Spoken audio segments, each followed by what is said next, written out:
all set. There we go. Right. How's everybody doing tonight? Everybody here, everybody who will be here eventually, hopefully. Glad you could all make it. Any and all. We got a couple of fun things to cover today. I'm going to admittedly stall for a little bit of time. I don't want to get too far into what we're doing here. As a matter of fact,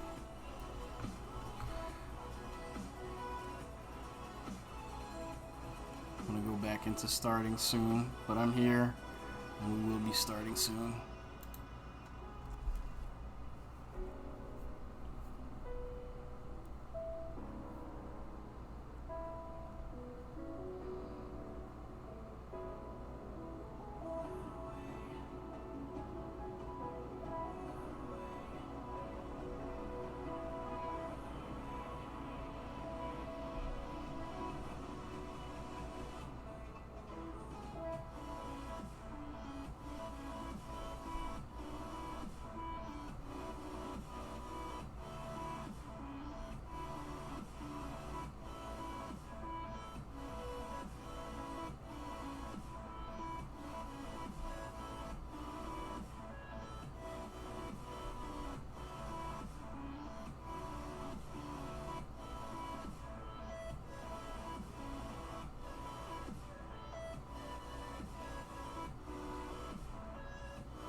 Hello. Hello, Luke 8 Zombie. Hopefully you'll be sticking around. We're going to get started in just a moment.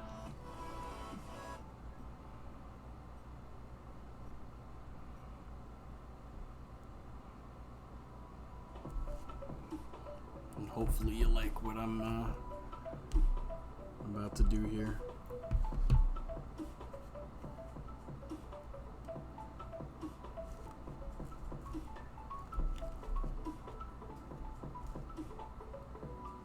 Hey, well, I have a question. As Luke 8 Zombie says, we'll get out of here. We'll get out of this particular area. Because I have a question. My table has like grooves in it, so when I'm drawing, it can be seen. Is there a mat or something that can stop that?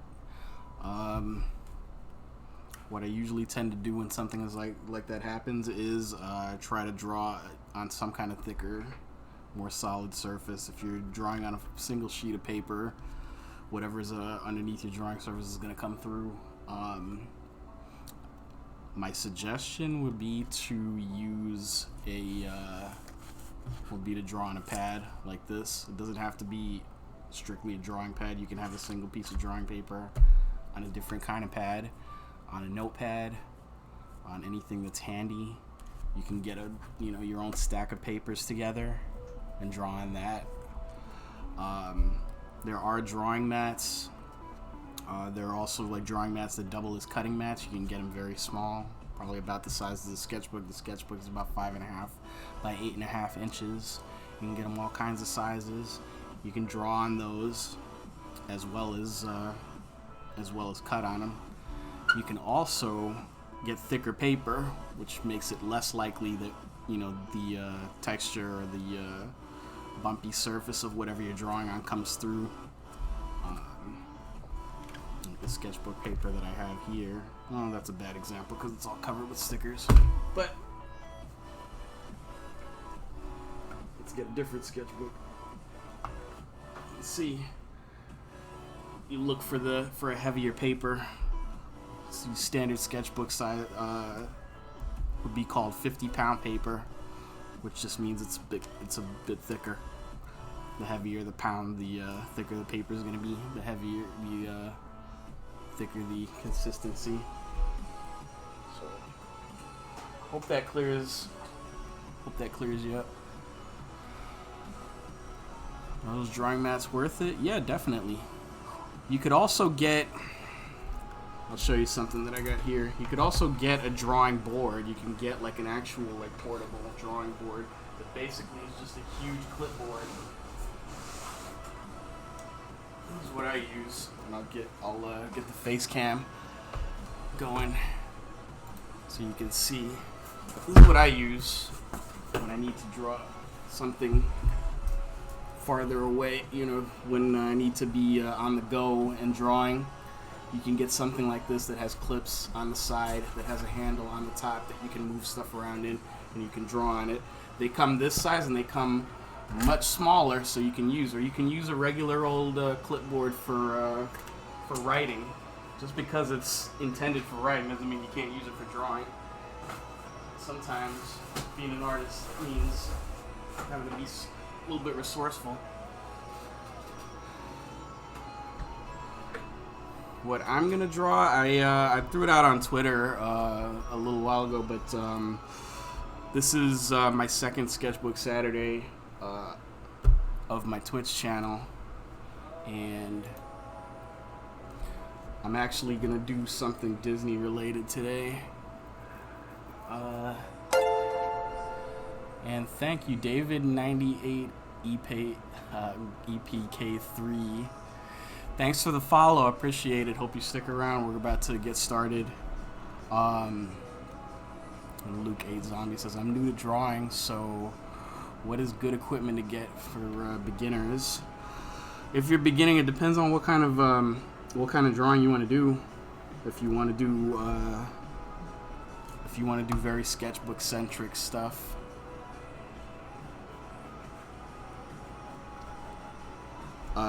if you want to get, you can get a standard, sketch pad. I'm gonna get.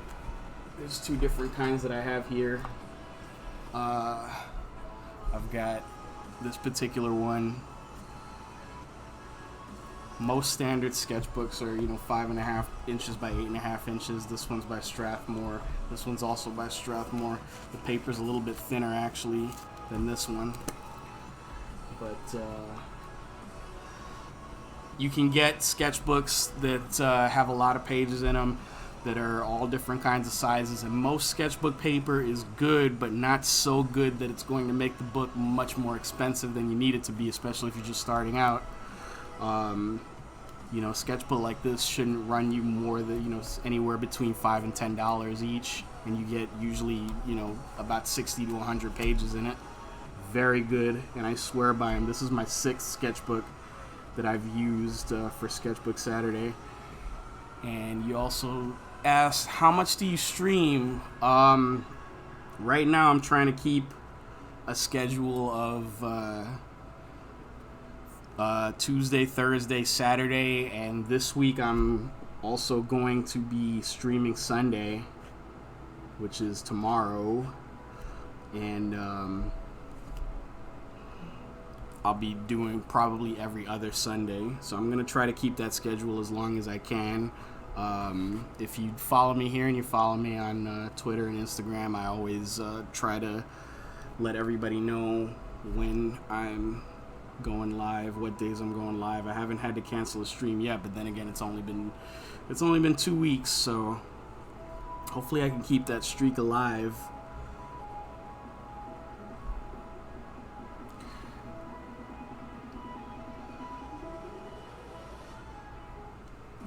When you stream, do you just do drawing? For now, yeah. I know Twitch is primarily for video game players, and I love video games too. I consider myself, I consider my drawing far more, competent and interesting to watch than my video game playing. Eventually I might throw in a game just for the sake of doing something different. But for now, this is kind of the reputation that I want to have on Twitch until such time as I have enough of a reputation to change up.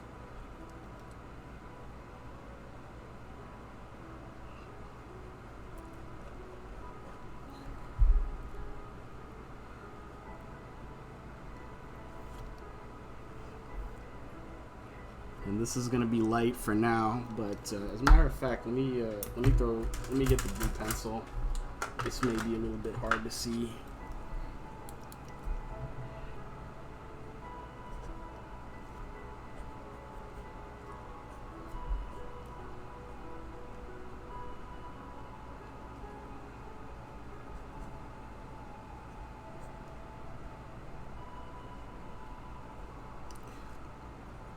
This way you should be able to see a little bit better what I'm doing here.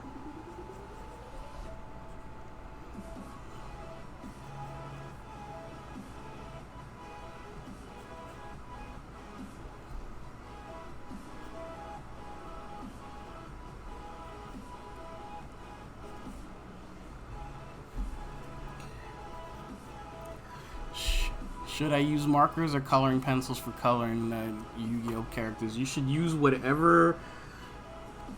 A couple of things. Whatever you feel most comfortable using, whatever you enjoy using more, and whatever you feel you want to improve on. Whatever one of those things is most important to you at any given time. Drawing is a really sort of individual thing, so.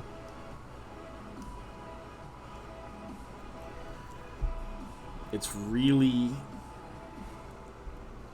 really depends on your own personal preferences and your own what you really want to get out of your art.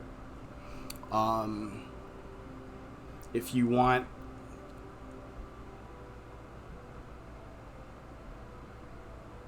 what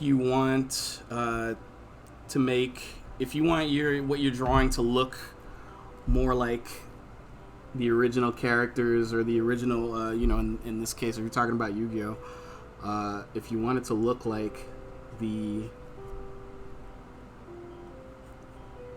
something that you might see on in the actual anime or the actual mangas, markers would probably come closer to the actual look of the manga and the anime series than colored pencil. But again, it really depends on what you want to use. You can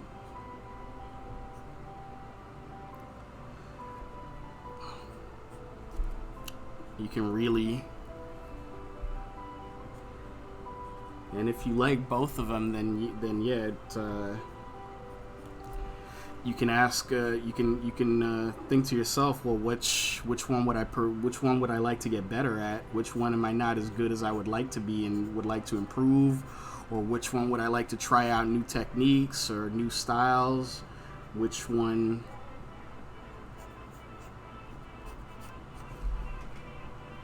would I enjoy learning more about how to get better at? About how to use what's out there.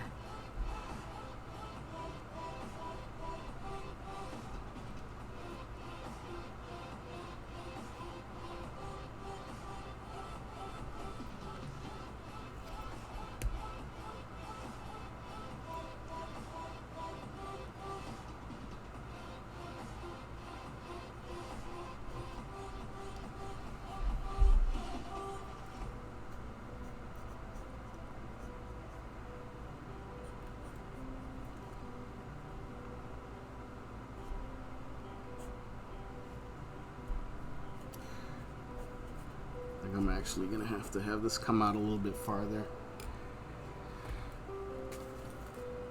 What you're gonna find is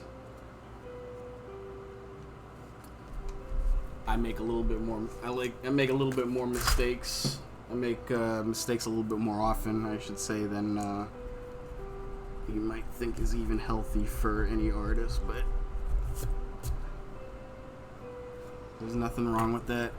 This is a regular old mechanical pencil that you can get pretty much anywhere that sells, pencils, anywhere that sells art supplies or office supplies. It's just the lead in it that I put is blue lead. Let me see if I can find the lead that I use. This is This may be a little bit trickier to find, but usually not.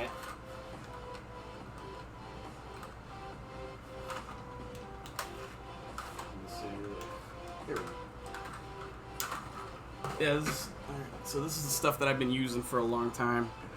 This is by Pentel. And if I can zoom in and... There we go.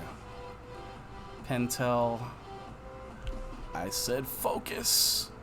Pentel blue. 0.5. That's the size of the lead. Why do you get blue lead?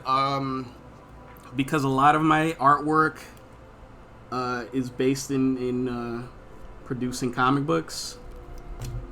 And fix this.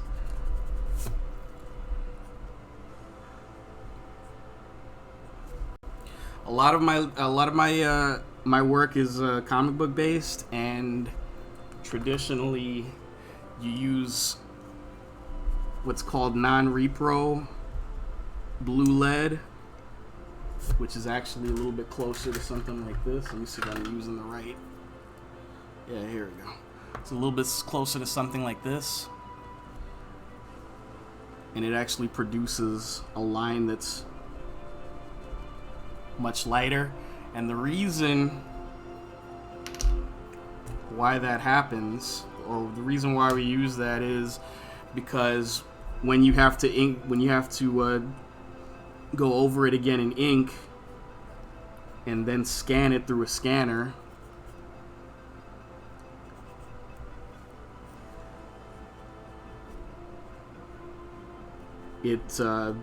all of these pencil lines don't scan, and you only see the ink lines. So you really see the artwork the way it's meant to be seen. Say, how can I stream my art on Twitch? That's a little bit of a loaded question. If you already have an account and you have you can use just about any webcam. You don't need a lot of expensive equipment. Of course, the better your equipment is, the nicer overall your stream's gonna look. But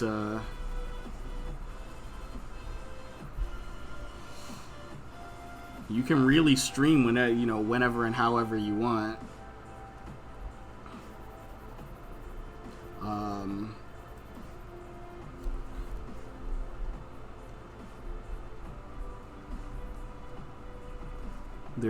I would suggest going through.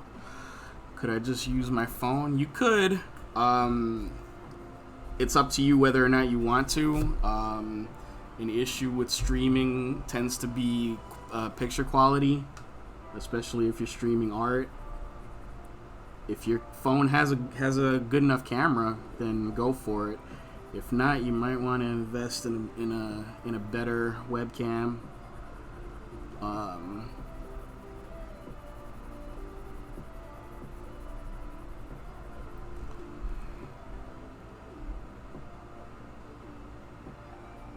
But you could stream off your phone if you decided that's how you wanted to do it.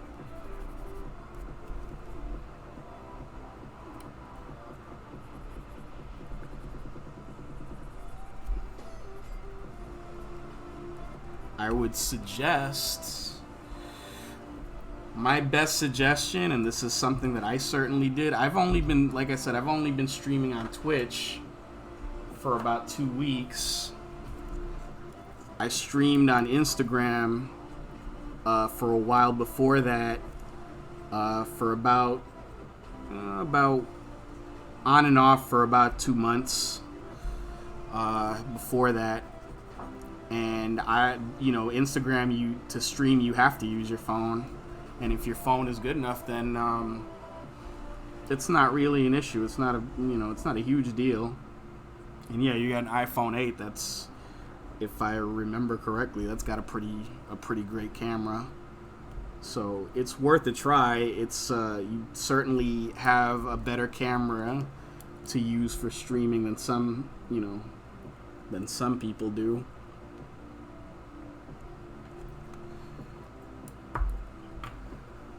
My advice, my inclination is always to tell anybody that wants to pursue doing art and wants to do it, any way that they want it, however you want to do it. Yes, absolutely go for it. It's not always easy, but if that's what you want to do, then absolutely pursue it further.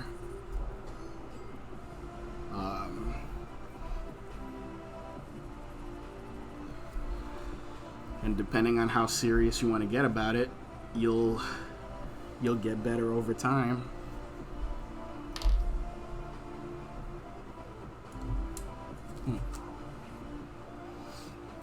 Well, I appreciate your questions. I don't by any means consider myself an expert on any one thing, but I have my experiences, and I'm happy to share them with anybody that wants to know about them.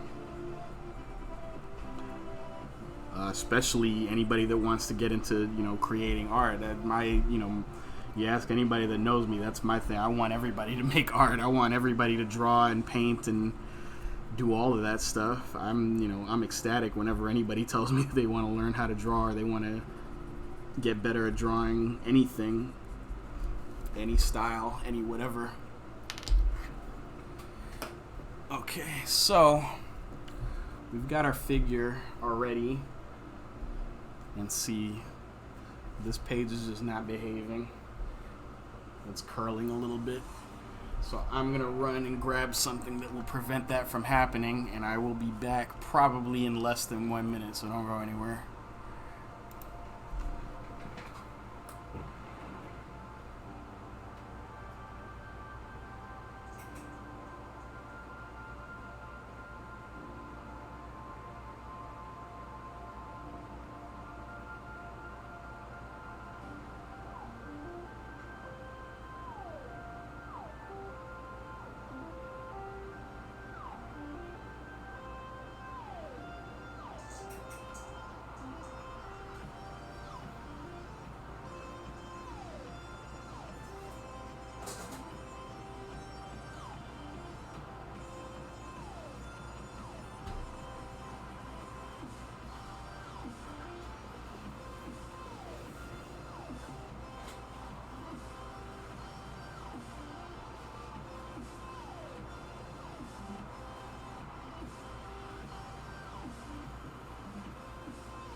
Another thing that I learned over time, especially after spending, a lot of time drawing outside, is that sometimes you have to keep your page from moving, and that's why I started doing that. So we've got a fairly simple looking drawing here that I was able to do pretty quick because I want today to be a little bit more paint centric.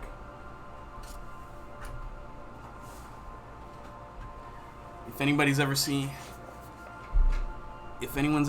the Lion King, either the CG animated Lion King from last year, or if you're closer to my age, the the traditionally animated Lion King from 1994. This is a pretty famous scene. This is towards the end of the movie where adult Simba is roaring out on Pride Rock, and we're gonna try to recreate a little bit of that. Let's see. Luke says, yes, right now I'm really not sure what I want to do. I'm 13. I want to do music production, but if I improve on art, then maybe that. But it's just I don't really like the projects we do at school in art, and I'm better at what I do. Plus, I don't really know many jobs you can get from colleges in England that you can get a job from for art. And I only started art at the start of lockdown, and now I realize I want to do it more. Well, like I said, that's a really great thing. I appreciate that taking the time to learn from other artists. I was a lot like that when I was a kid. When I was 13 years old, all I did in school was draw. I wouldn't say that's the greatest idea in the world. The responsible adult in me is always going to tell you to try to stick to your schoolwork and do what you can with that. But the artist in me is going to say, I understand where you're coming from, and school is hard. It's also can be really annoying sometimes and not very fun at all. And you're going to have times where you really don't want to do much of anything related to your studies. But if you're just discovering art and you decide and you're deciding that you want to do more, I say explore that as much as you can. And like I said, you don't need a lot of expensive tools to learn how to start doing art at home and start learning more. I'm using a lot of fancy stuff here, but that's only because I accumulated this stuff over a long period of time.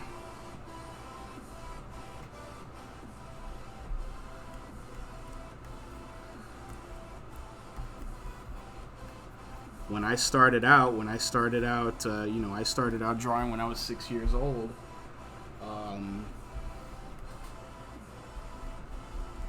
And it was seriously just me and some pens, and when I say pens, I mean regular ballpoint pens that you can get anywhere, and whatever paper I could find. Sometimes it was it was typing paper. Sometimes like you might find now in a printer. Sometimes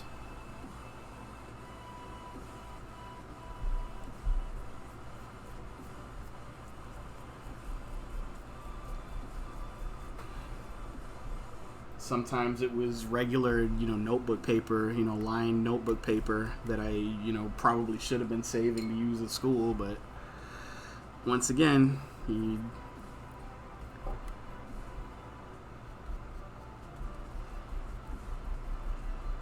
get carried away. You get too carried away with drawing.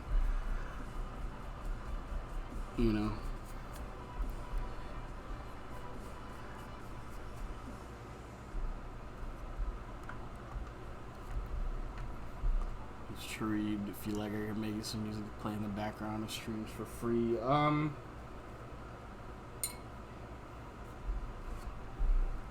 appreciate the offer. We'll,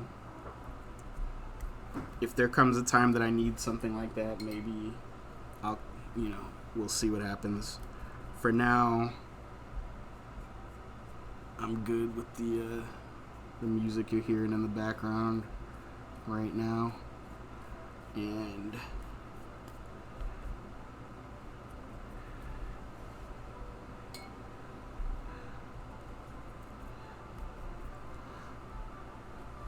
if that's a thing you're pursuing, if you're also pursuing music, though, definitely continue to do so.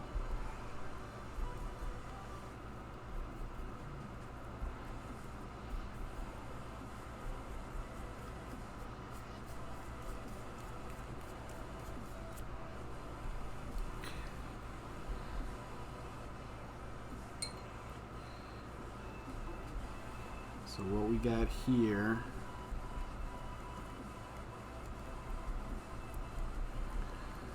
I'm going to lighten some parts of this up now, or I'm at least going to try to. I'm going to see how far I can get without having to get even more opaque white paint out of here. This is an important stream for me. It's my my first Twitch stream where I'm actually using all of my old familiar paints. What is your Instagram so I can follow you? I'm Epic Benjamin J on all the things. On basically everything that I would like to be followed on. So it's pretty easy to find me. You can find me just about anywhere.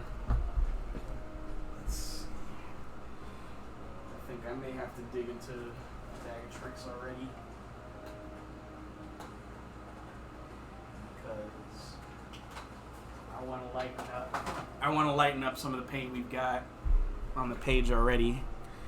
And I'm having a little bit of trouble doing that with what I've got here. So we're going to try. I'm going to put this paint, this is gouache. Let's focus again.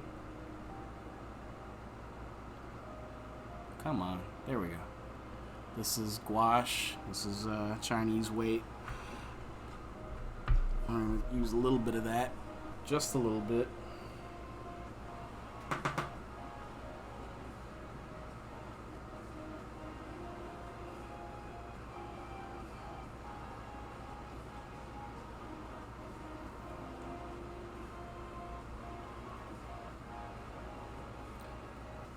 And I'm going to use a different brush.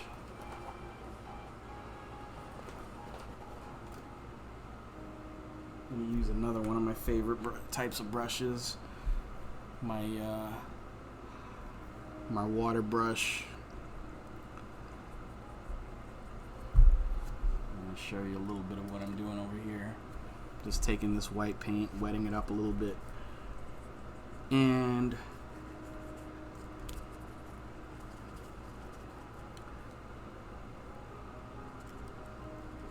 go back in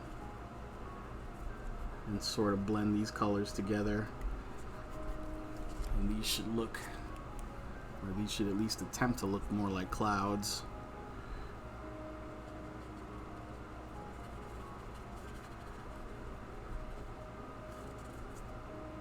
And this is just to try this out, just to see how much of this I'm going to need to use. And we'll even actually put a palette over here just so that I can feel a little bit more like a real artist here.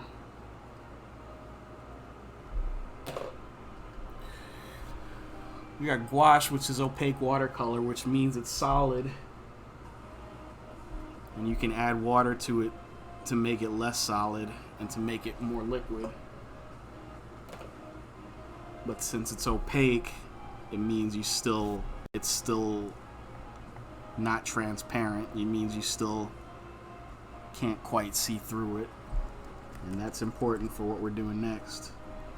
And for what I'm trying to do here, which is blend these colors together.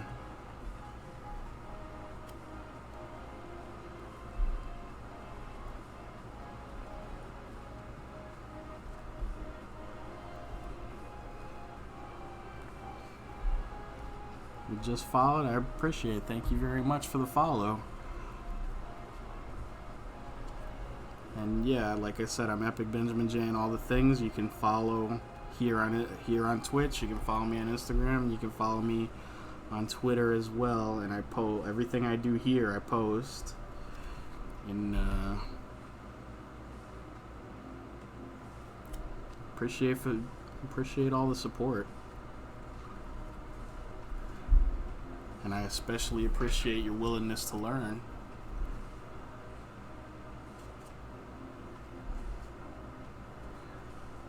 So now we've got a good rhythm going with, and I'm enjoying how this is looking. These are all supposed to be sort of dark clouds. And what happens is when I start off with this white paint, it blends a little bit, not very much, but a little bit with the paint that's already in the background.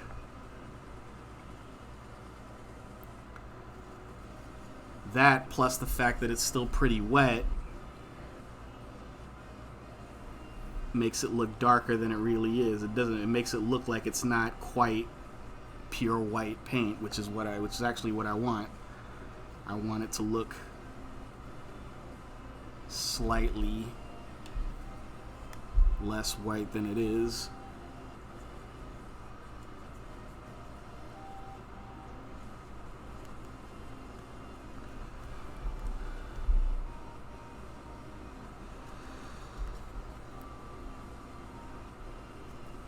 How long will this painting take? Probably not very long. Well, by my standards, not very long. I've been saying I'm going to take it easy and do a shorter painting for a while. But, when I tried to do that on Thursday, I ended up going 4 hours. This is definitely not going to go 4 hours. Sketchbook Saturday sketches. The page that I'm working on is smaller.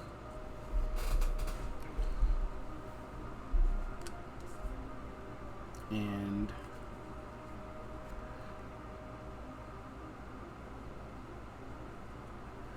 the subject that I'm working with is a little bit less involved. Last week I was painting multiple characters, so just a minute.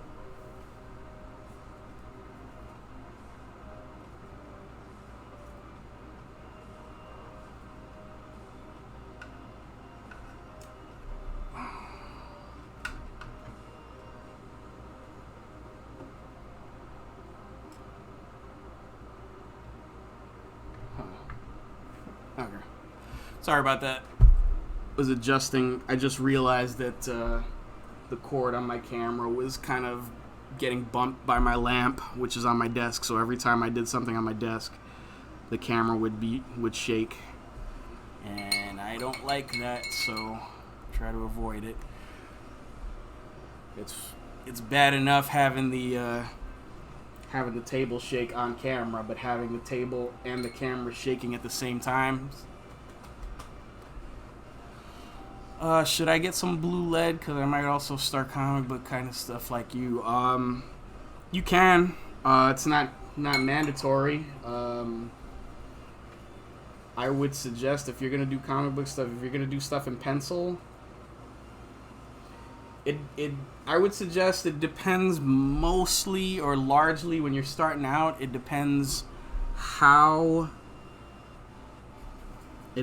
how lightly your drawing is. If you're somebody that has kind of what they call a heavy hand, and you're gonna draw, and you tend to draw things with very dark and very heavy lines, then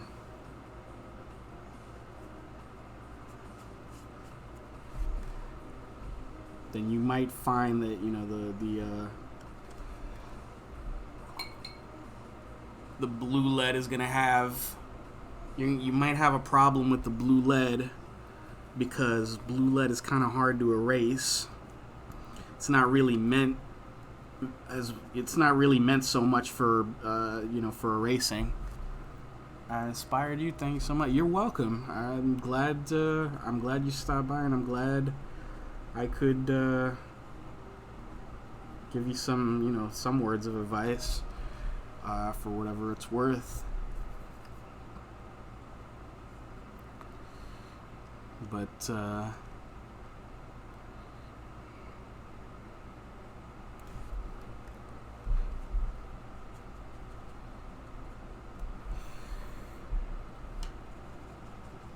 If you're able to draw very lightly, then I would more recommend the blue pencil.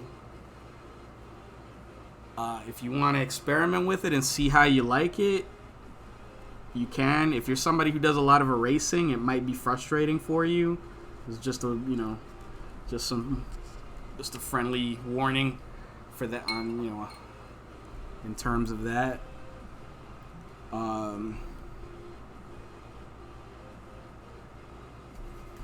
I'm somebody who erases a lot. I still use a blue pencil from time to time, and it's still kind of a frustrating prospect for me.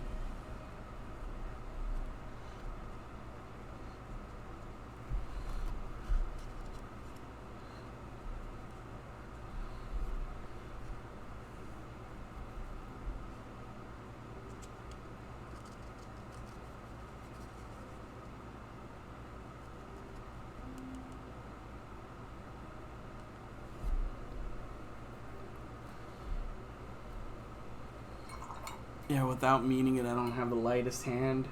And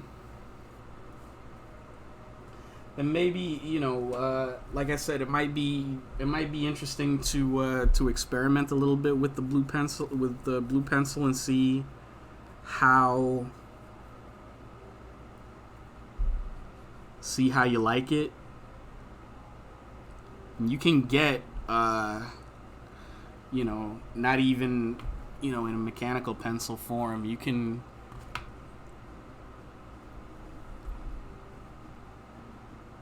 use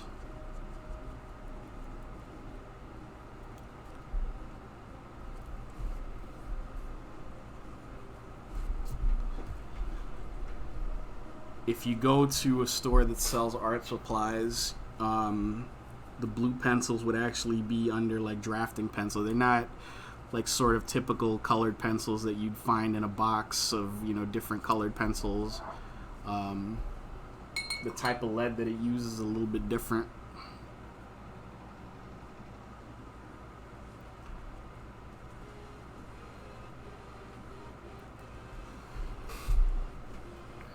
Should you use markers or coloring pencil for coloring them? Like I said, whatever you feel more comfortable with, or whatever you feel like you want to learn to do better. That's a personal preference. Like I said, if you're into more, if you're an anime person and you want to draw more closely to that style, you'd probably find that you'd get a similar effect through using marker.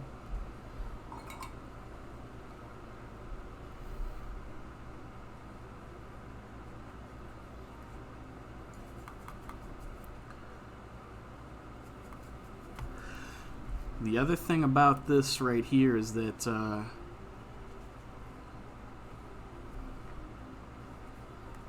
by introducing the thicker white paint, we've also got stuff to work with as far as blending.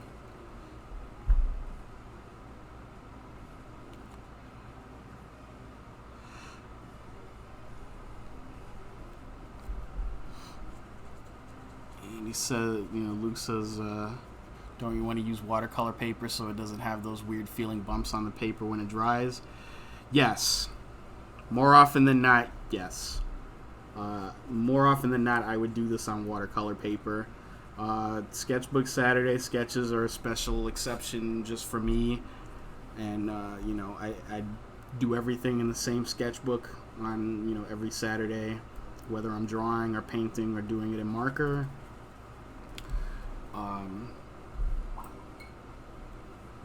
Even if I wouldn't normally do that, at any other time for any other type of work that I'm doing.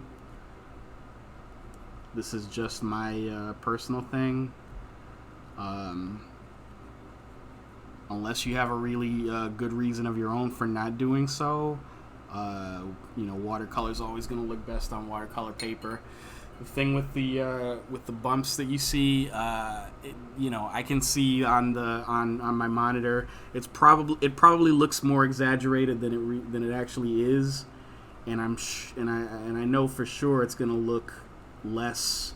The page is gonna look a little bit less bumpy once it dries, and I'm able to flatten it out. Plus,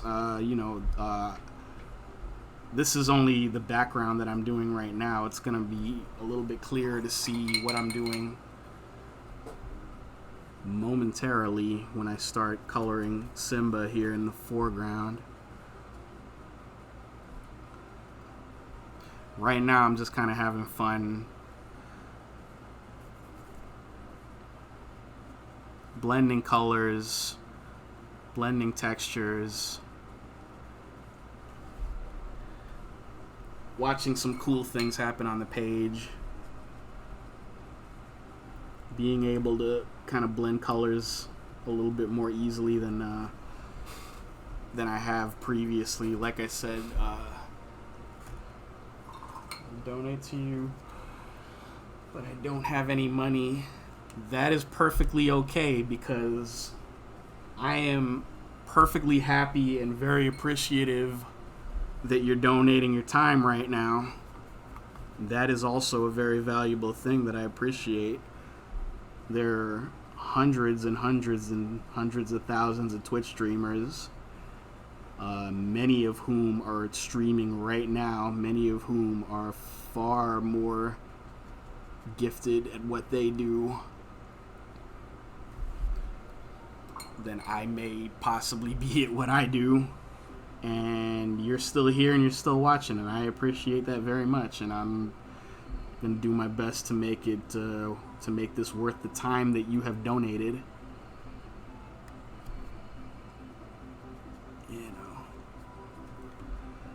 It's not always all about the money, trust me.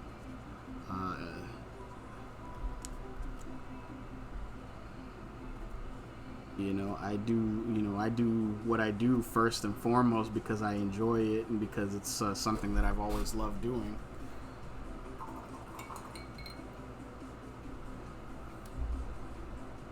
Let's see if I can't turn some of these lamps away so you might be able to see the color a little bit better. Maybe just a little bit.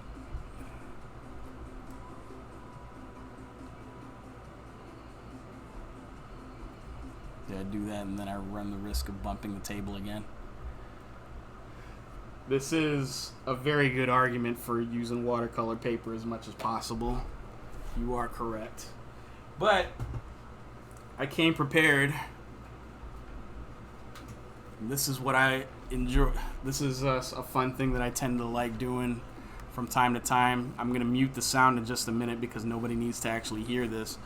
But if you want to know the absolute quickest way to dry a wet watercolor page, that'd be this way.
Okay.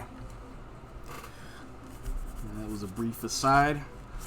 What are the time zone differences between where you live in England? I live in New York in the United States of America, so My quick Google search is informing me that England is 5 hours ahead. So that means it is 7:55 here in New York, which means it is 12:55 a.m. Sunday morning in England right now. Am I correct?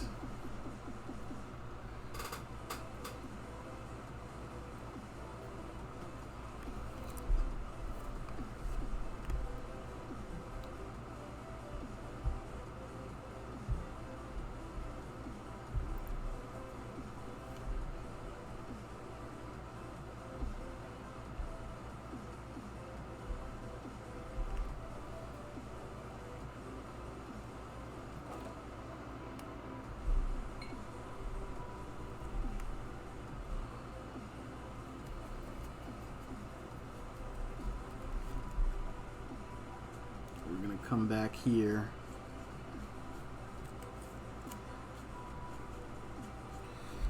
We're going to highlight Pride Rock over here a little bit.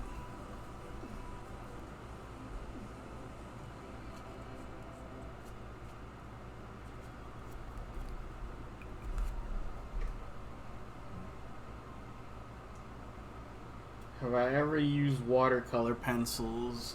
Yes. I actually really like using watercolor pencils for the most part. What I found with watercolor pencils is the only tricky thing with watercolor pencils is that they sometimes require, it goes back to how heavy your hand is. If you put down watercolor pencils very heavily, it can take a lot of water to sort of get them going and turn them to paint. But I've used them before and they're really cool. I very much enjoyed using them.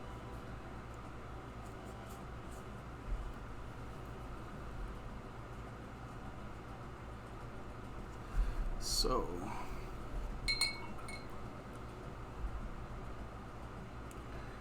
I always get these mixed up. I've got black and I've got gray, and I always forget which one is which, but I believe this right here, because it's for the most part still staying pretty dark, or it's still staying lighter than it would have ordinarily stayed at. So I think that's gray.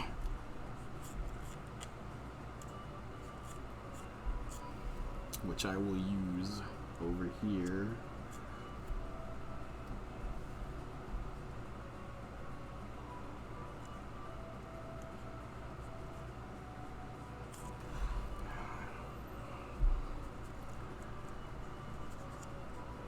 This may seem like a whole lot of chaos for now, but what I'm actually going to do very soon is come back and go over these spots with ink.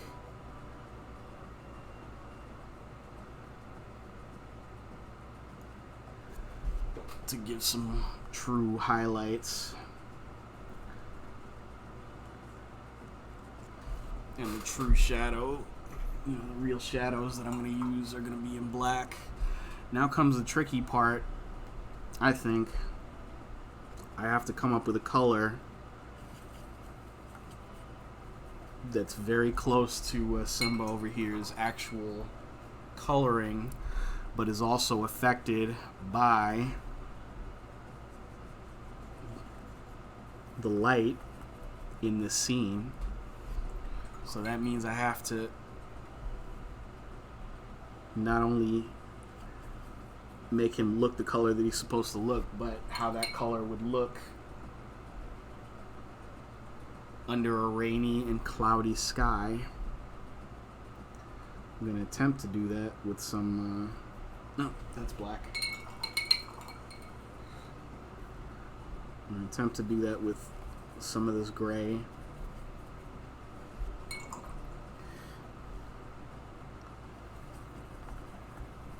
Some of the sandy color. And I'm going to throw in some red. We'll see what that ends up looking like. And if I can continue using it, I'm going to switch brushes, because this is going to require a lighter touch of a brush.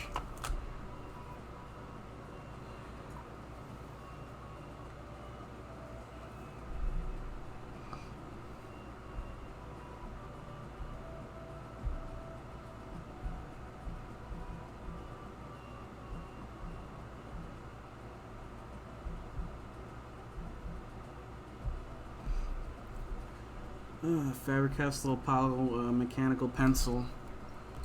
I think I've used a pencil similar to that. They're perfectly fine, especially if you're just starting out. I'd recommend giving them a try. The most important thing with mechanical pencils are just how easily do they refill, how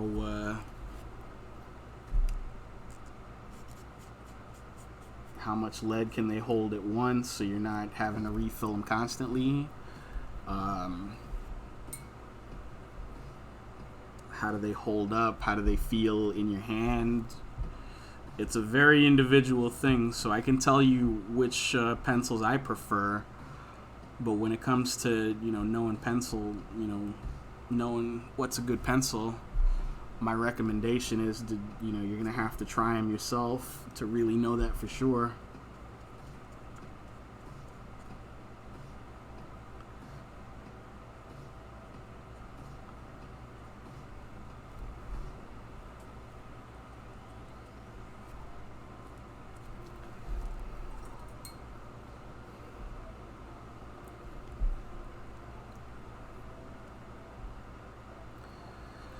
So I'm going to borrow a little bit of orange here from my cheaper paints that I've been using lately. I can always blend colors. I can always blend color here. And this way you get a duller color and then a darker version of that duller color as you go along.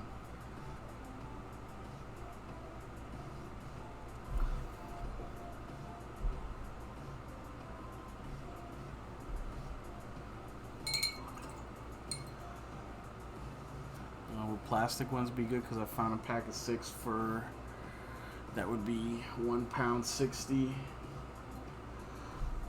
Which off the top of my head, I do not know the conversion rate for that as far as that goes.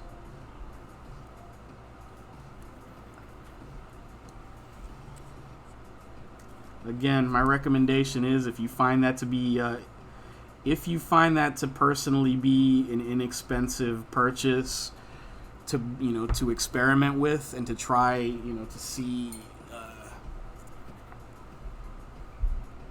to see if it's for you, I would recommend at least trying it. You're gonna have to come by some of these decisions just by trial and error.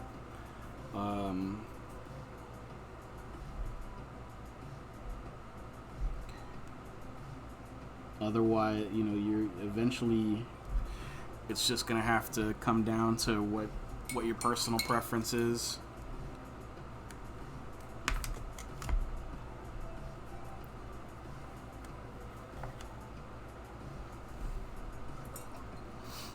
Let's work on that color again.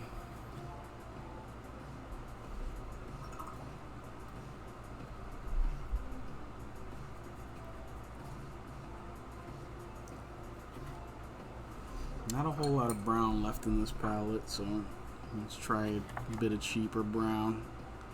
Let's see if we can get a color that works here.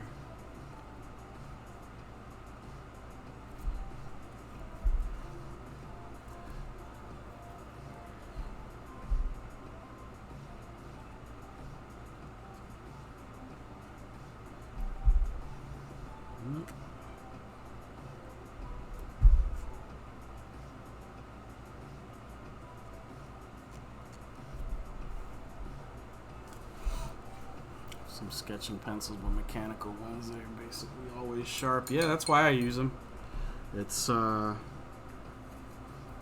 less thing to worry about. But there are just as many, artists that are professionals that are far, have been doing this a lot longer than me that vastly prefer, wood pencils that require constant, sharpening. And, there's not a right or wrong choice. It's all about what you prefer.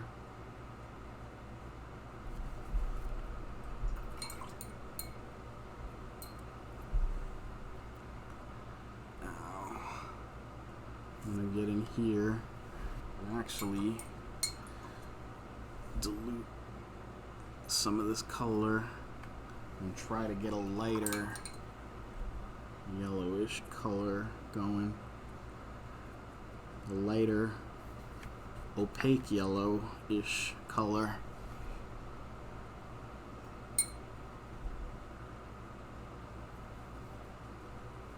Let's see how that looks.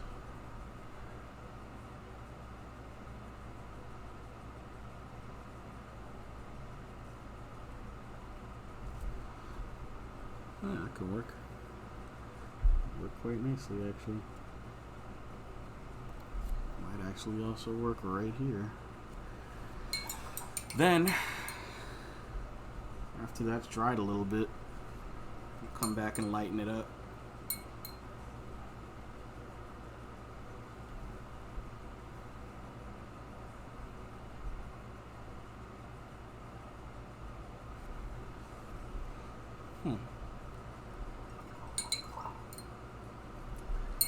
And see, what happened here is, some of the water kind of dried. And this is why I like the paints that I'm using as opposed to the ones that I've been using up until today. Because it's much easier to just blend that little spot of water right out. That's a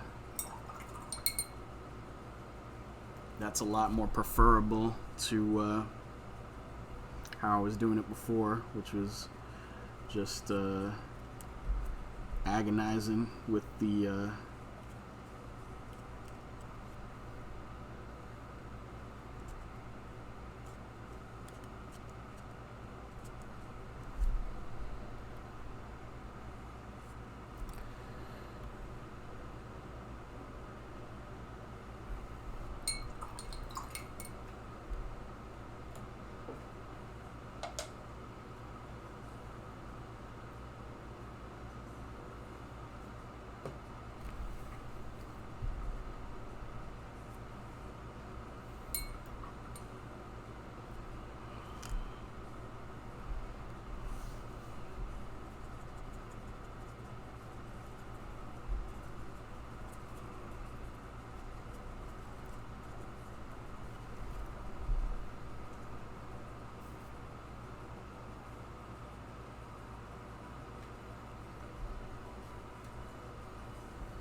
when this dries, I may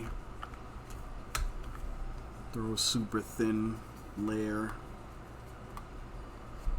of purple, sort of purplish, bluish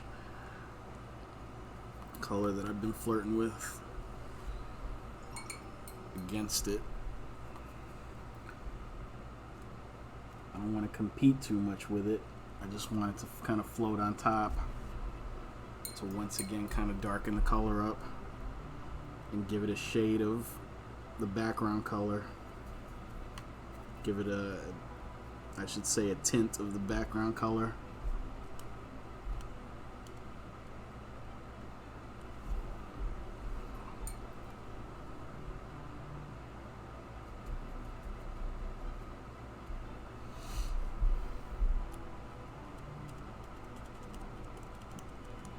Right about there.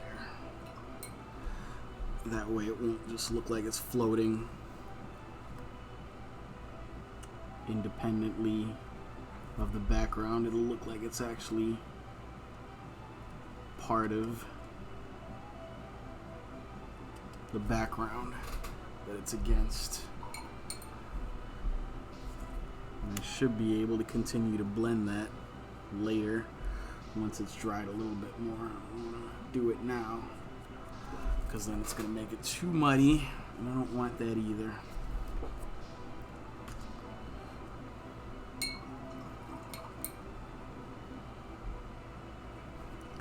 Now,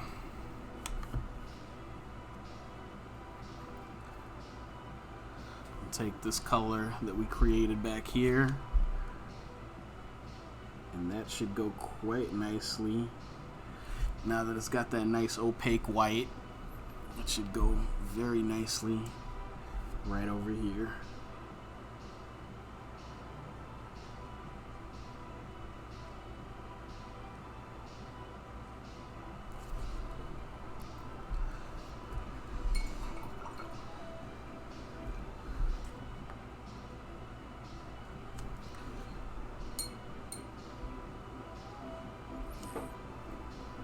Side effect, it'll also cover up some of the pencil lines.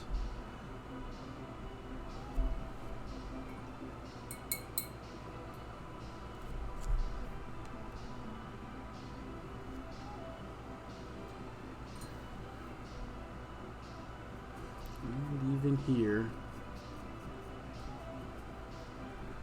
you can darken this a little bit too. This is supposed to be another leg.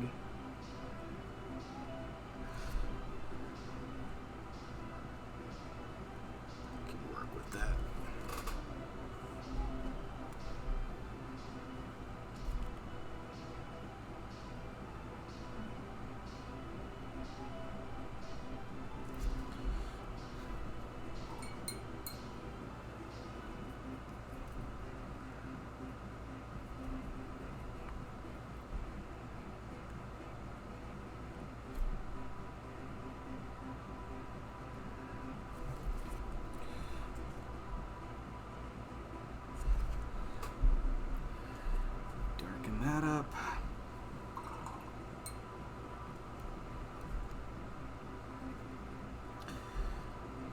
Give some hints of an actual color in here. But once again, we tint it up by with the color of the background, which in the absence of direct sunlight or artificial light, the background color becomes the color for your light source.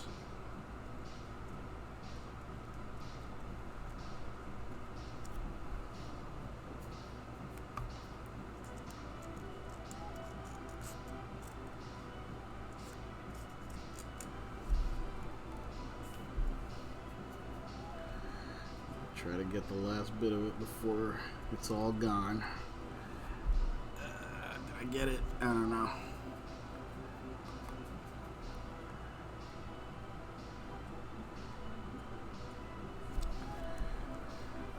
Okay.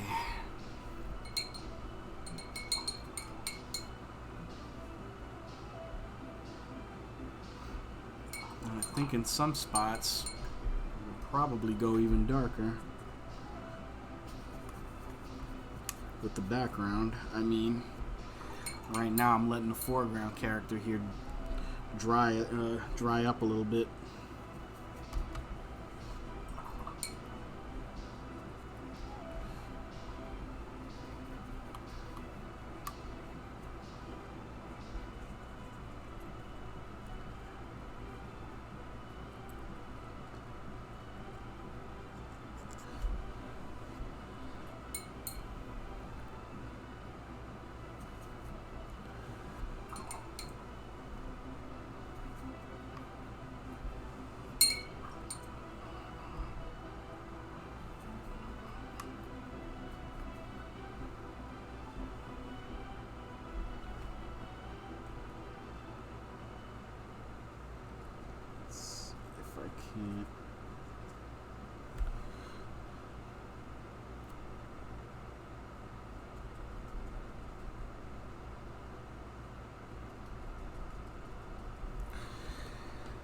this way, once again,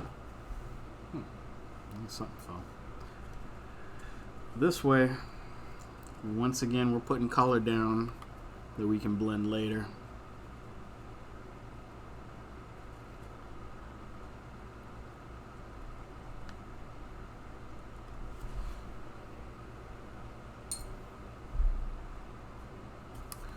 And just keep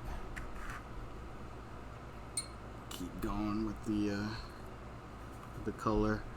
The other thing is, at least my goal with this is to not overblend it. I'm doing a particular shade of red and a particular shade of blue and a particular shade of purple. We already know that red and blue makes purple, but not every shade of red and every shade of blue will result in the same shade of purple, and adding a particular shade of purple itself into the mix will also get you a different shade of purple than you would otherwise have.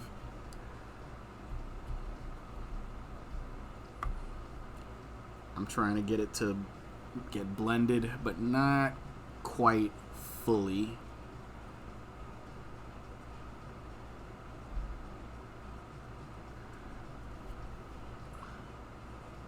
I want it to look, I want there to be the opportunity at least for little areas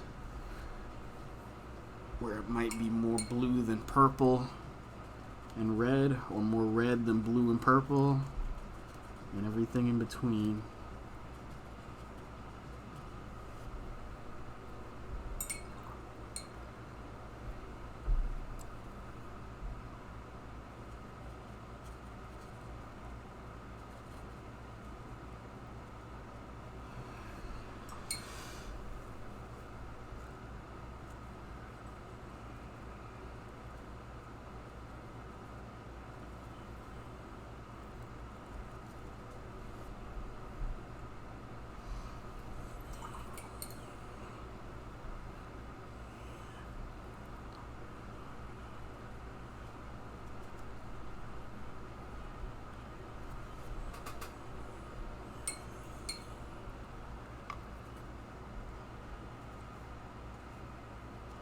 Take this off for a minute just so I can get underneath and throw some more color in here.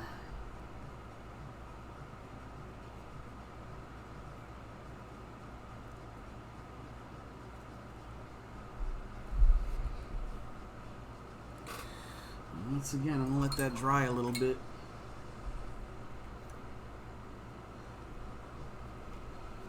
Come back here. I'm going to use a very thin brush for some very thin detail, because that's the idea.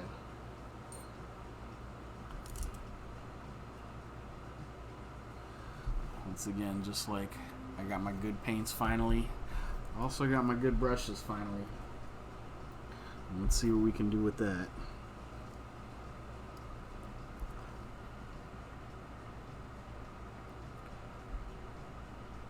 Now, intellectually, we all know that these are some white teeth.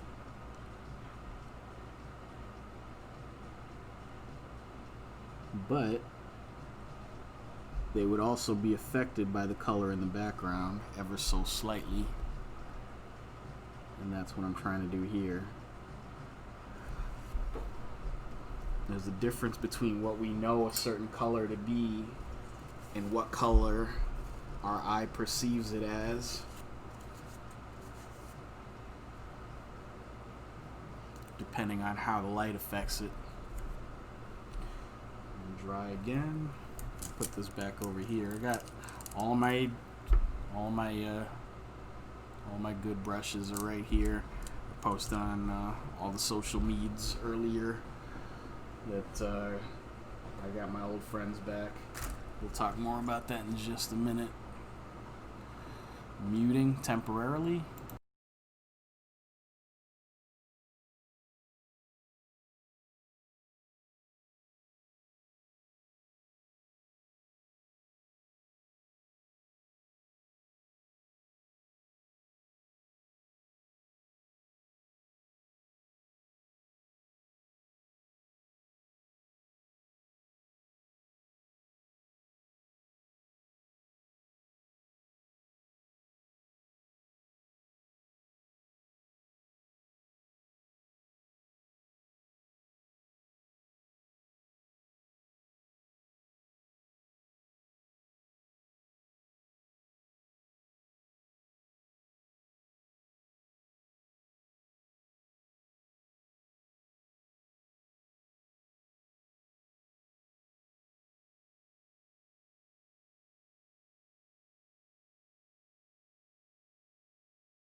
we've reached the point where we're going to have to throw in a little bit more white paint before it's all said and done.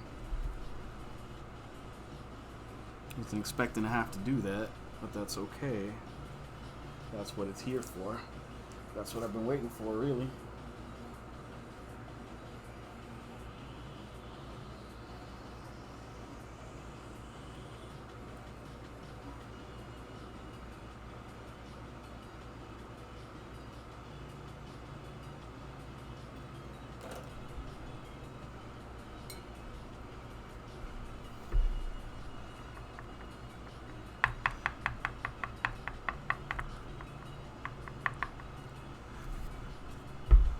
There we go.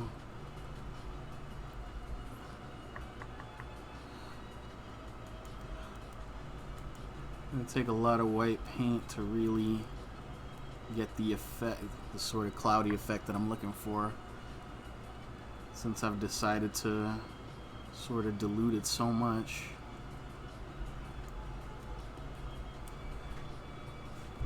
But it's still giving you all of these different little cloud formations behind it.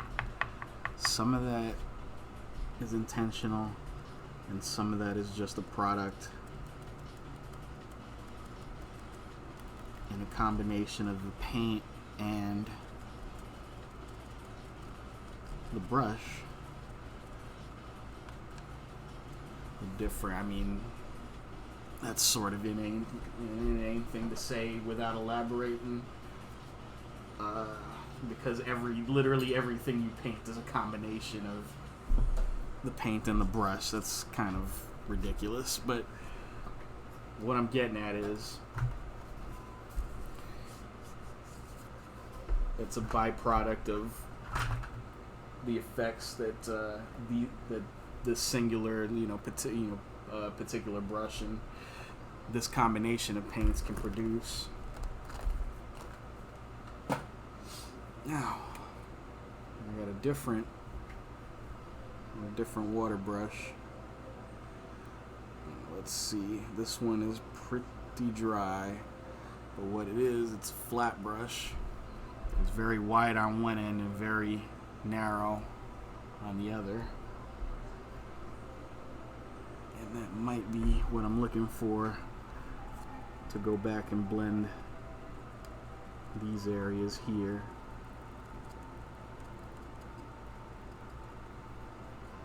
I don't necessarily want a brush that's extremely wet. I prefer a brush that's just kind of damp.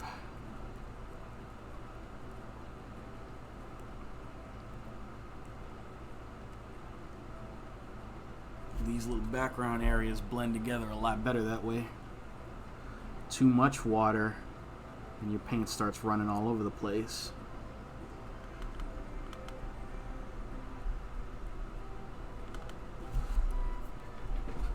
But on with a brush that's just kind of damp, then you can start pushing and pulling this stuff all over the place.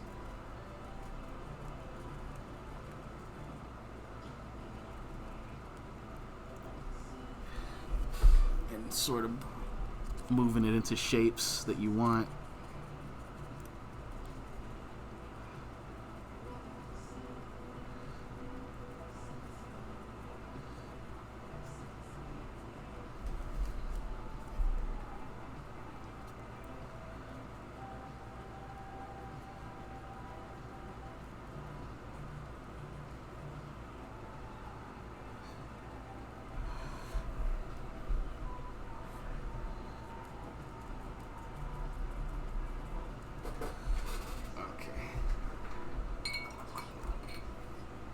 We're very close to doing everything we need to do with the color here.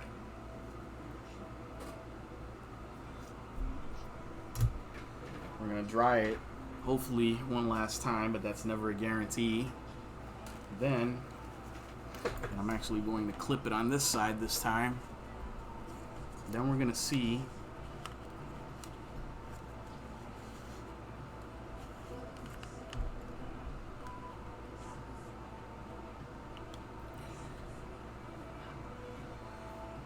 how that ends up looking or how it ends up behaving. Let's see here.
I feel like if any of my previous viewers of the stream, any of my friends that have watched me do this before, coming back at this exact time, they'll just be thinking, "Oh boy, he's got the blow dryer again.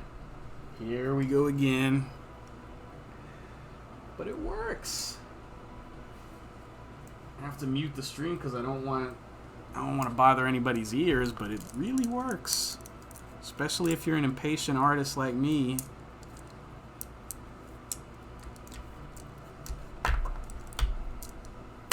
Who wants everything to be totally dry, or who has to have everything totally dry to continue, but insists on fully soaking the page. Now, that's done. And now, wanted a real quick, I'll turn the other camera back on real quick. And we're back over here, and I'll even switch this for a minute because I gotta show. I didn't have, I don't have a Lion King T-shirt, so I wasn't wearing that today. I'm repping Queens and repping, the music I grew up on. But aside from that, I'm still getting the hang of this. It's not on that side. It's on this side. I got my Lion King pin from when I went to see Lion King musical on Broadway a little over a year ago now. It was my oldest niece's first time, or it's technically her second time visiting New York. It was her first time visiting as a young adult, and I got to be a New York tour guide, uncle tour guide for a day, and we did all kinds of fun, New York touristy stuff. And one of the things we got to do that I've been wanting to do for a long time is we got to go see The Lion King on Broadway, which I highly recommend for anybody that's thinking about visiting New York City.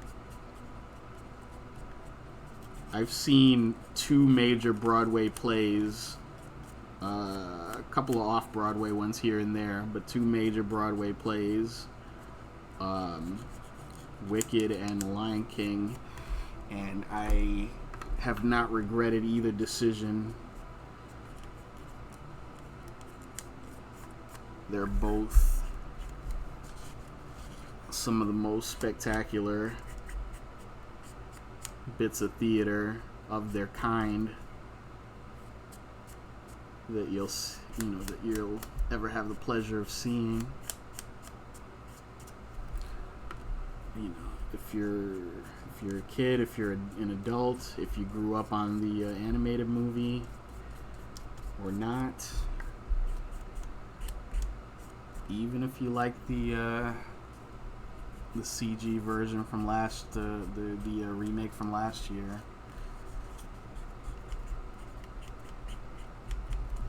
It's such a cool time, and it's such a good experience.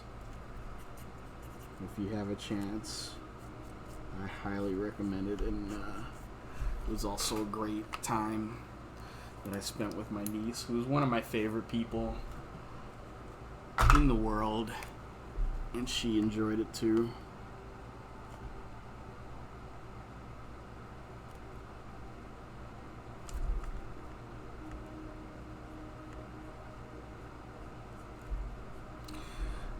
We're gonna start filling this in.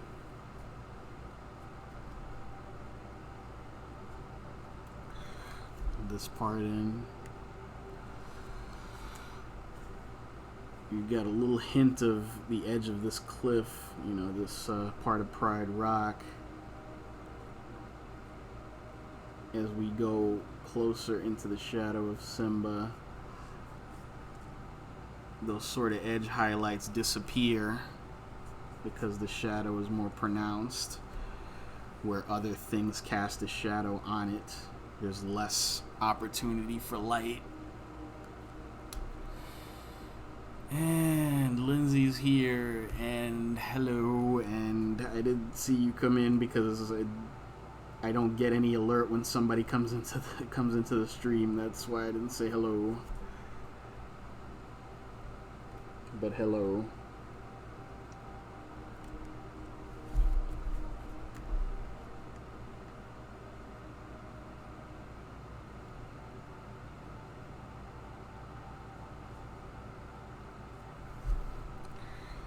And I forgot to switch cameras again.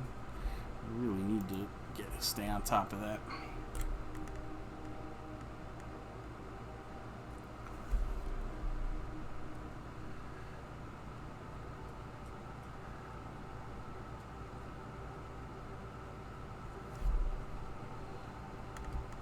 If anyone asks, I've been here the whole time. I need sanctuary. Well, you've come to the right place, probably.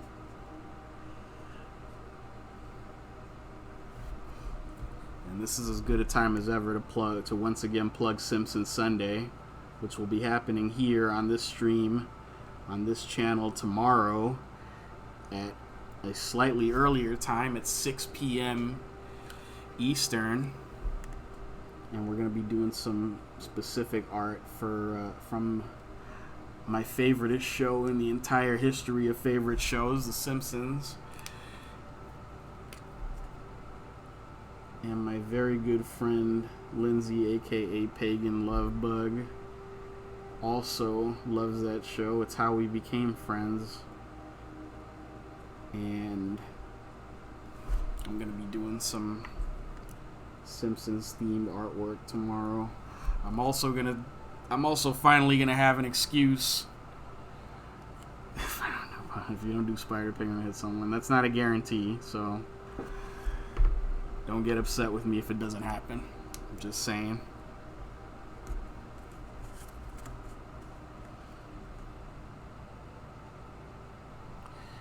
What I will need your help with, because Simpsons Sunday is also going to be my opportunity to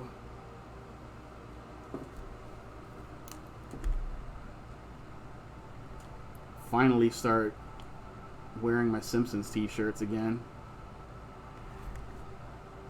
And Lindsay doesn't know it yet, but she's going to help me decide which Simpsons t-shirt I'm going to wear. I'm not going to tell her which t-shirt.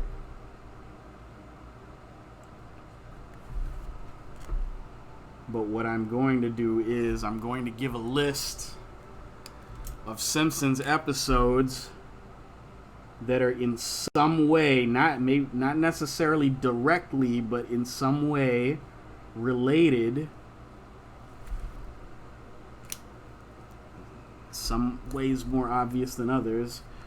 Related to the shirts that I am planning to wear. And you will decide the episode, and as a result of that, you will have decided which shirt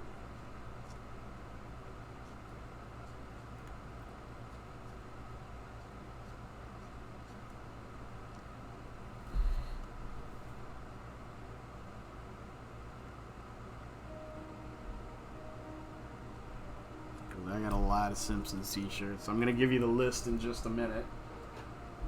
I will message the list later.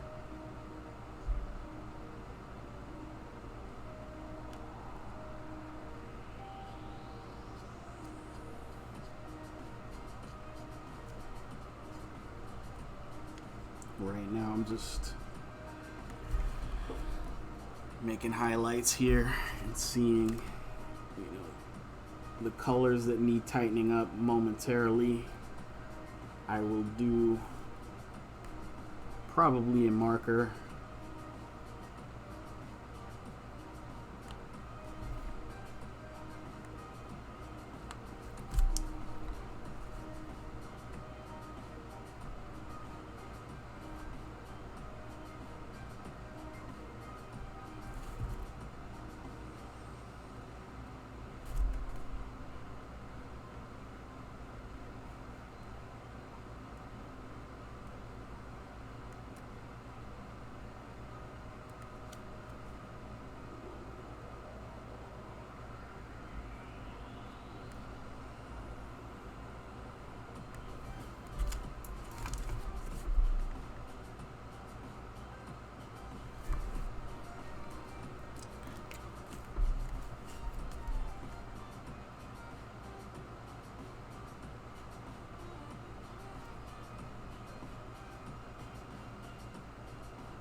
Welcome back, Luke.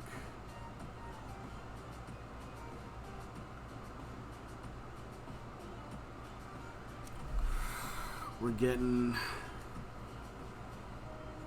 our darker shadows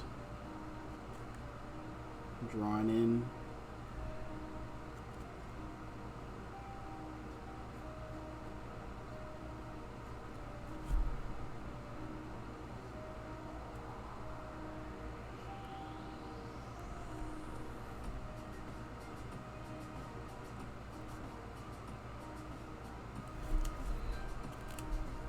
And see, you might have thought I was exaggerating. Anybody that's heard me talk nonstop about how I miss my old paints, you may not notice. I can't say for sure if anybody notices the difference in what the page looks like versus some of the other stuff that I've been doing lately, and really for the past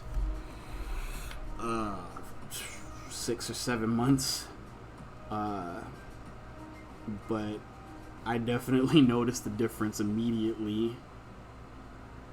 I found it so much easier to blend.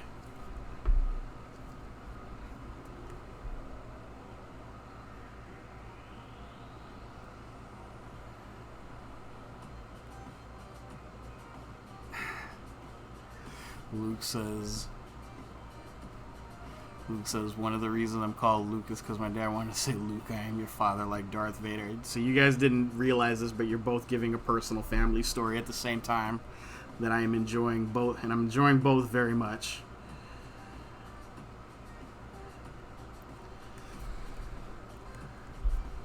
If that's true, Luke, that is some admirable dedication on your father's part to some Star Wars fandom.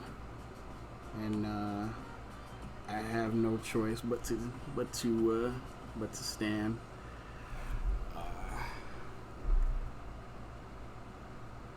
I gotta give it up to him.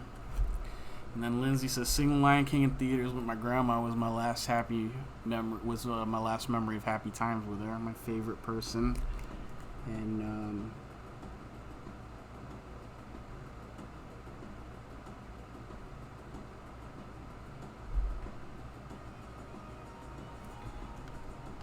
I know how much your grandma meant to you, And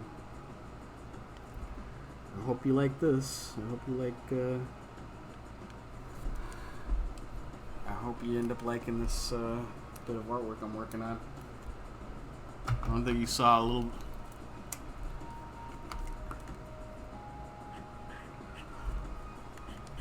Well, see, here's the thing: the Disney movies we grew up with, they were dark as hell. They were. You know, Disney movies we grew up on, and even our parents grew up on, had. You know, they had murder and betrayal and all kinds of things. The Lion King is Hamlet, you know, with animals to an extent. So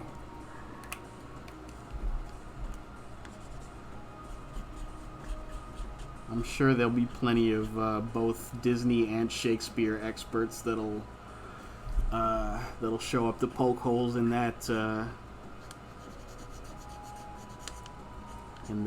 commonly held comparison, but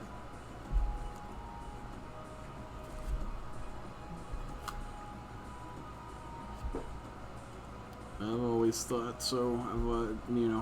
I've always thought Disney.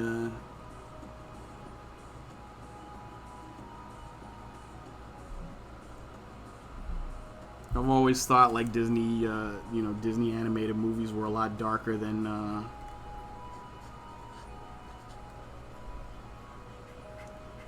they were ever portrayed as, until, you know, people really started getting analytical about them, which was farther after, later after I was, a younger child. Luke said, I think I'm going to ask for an A3 drawing mat and some mechanical pencils for my birthday just because it's in like over a month. Well, happy birthday in advance, first of all. And second of all, I know I'm always happy when I get art supplies for my birthday. So I'd say go for it and take the time to kind of experiment and see what you enjoy.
Yeah, I'm not even talking about like the hidden stuff in Disney movies that nobody's supposed to, nobody's quote unquote supposed to know about.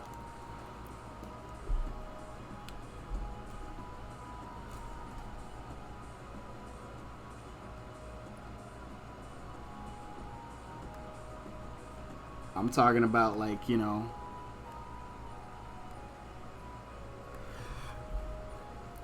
I'm talking about where they're talking about chloroforming in 101 Dalmatians and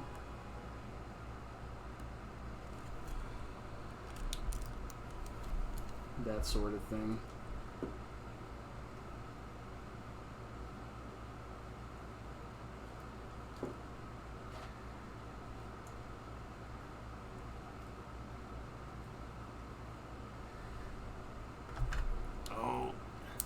Oh, Lindsay, don't chase away my impressionable teenage viewer.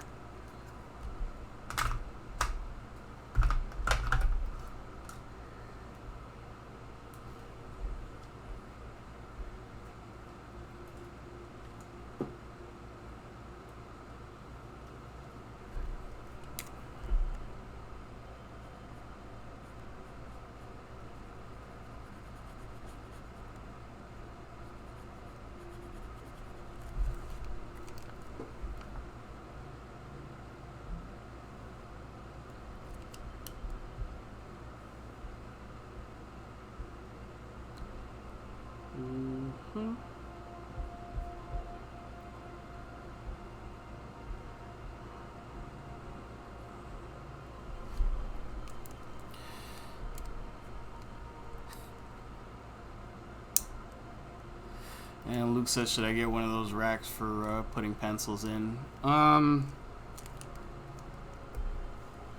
wouldn't say it's 100% necessary. It's up to you. Like, I wouldn't suggest until you really need it.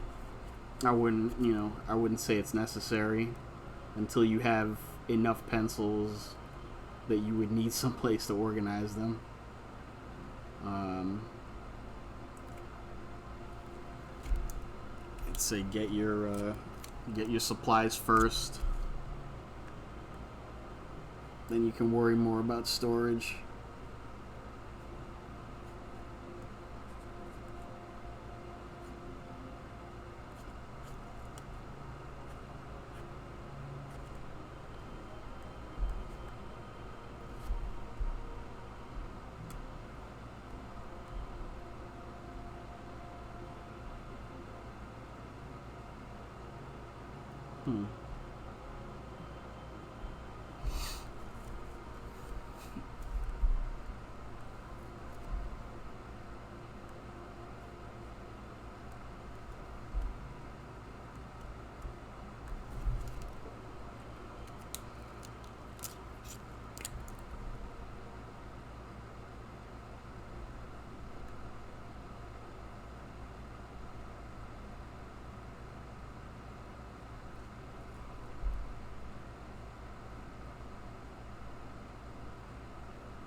Once again, this is where the old artistic license comes in, because there's a few things in here that I wouldn't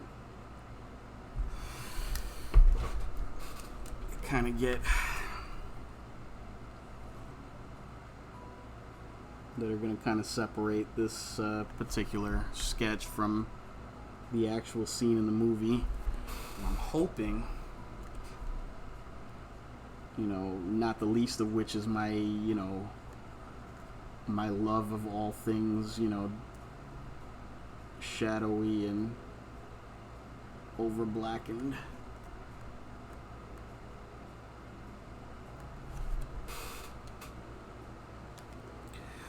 I'm hoping a couple of things with this, actually. One is that it's an iconic enough image.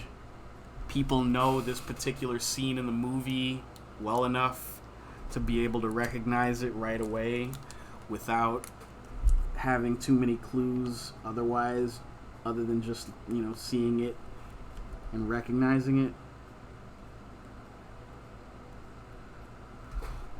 It's kind of an interesting thing when you have an image that is so well known that you can depict it with sometimes significant changes made to, for compositional purposes or whatever, like I'm doing here. Thanks for coming, Luke. I appreciate it. I hope I helped you out. I hope I answered all your questions, and I hope you stop by again. We're doing Simpsons Sunday tomorrow at 6 p.m., which would be 11 p.m. your time. So if you're able to, I'd welcome you to stop by.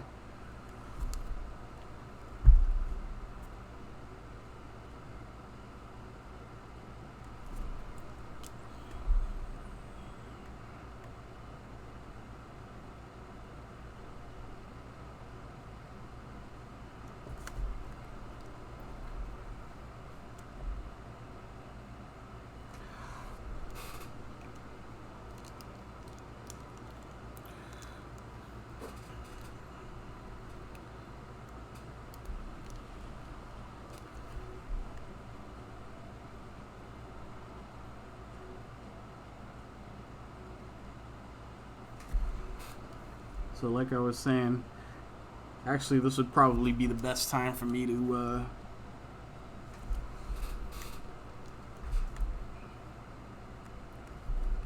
to mention my t-shirt choices for tomorrow that I'm going to need help with.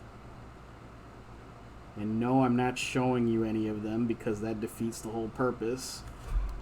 I want you to choose one based on the episode that I have associated with it. And like I said, it's not always going to be not everyone will be directly associated, and not everyone will be associated in an obvious way. This is why. So, let's see here. I'll even put my notebook page up here. Let's see if I can find a way to do this. There we go. Okay. You may be able to see this. You may not, but I will also put it in the chat momentarily. Okay. We have our choices are you have to choose the episode, and by choosing the episode you will have chosen which shirt I will wear tomorrow. So we have EI dope, or if you want to be a snarky Simpsons fan, it'd be EI annoyed grunt.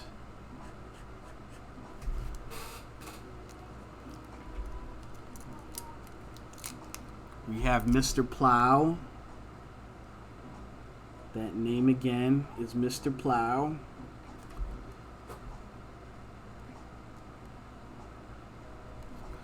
We have Codependence Day.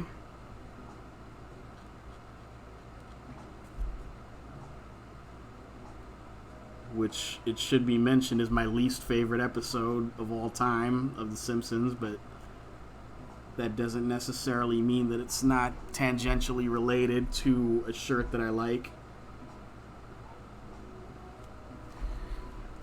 We have Radioactive Man. We have In Marge We Trust. We have Cape Fear. Not to be confused with Terror Lake. We have Three Men in a Comic Book.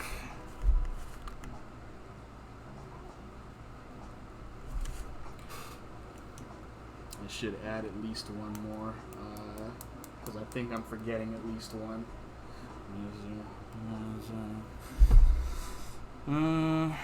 Tell you what, I'm gonna leave this over here. I'm gonna take a quick break. Decide based on this, and I will return momentarily.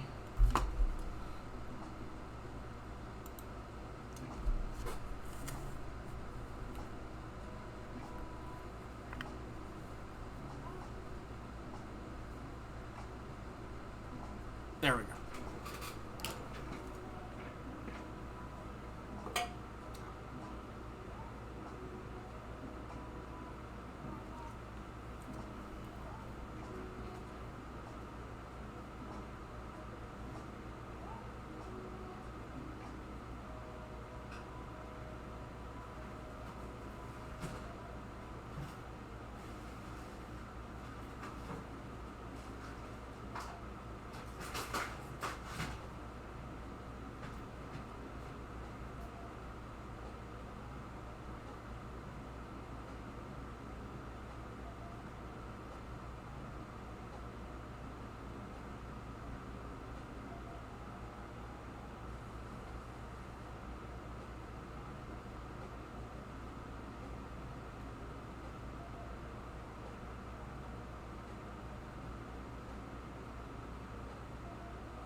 Okay, I think I've got them all. I added 2 more additions to this. And let's give one more, and let's take this off of here.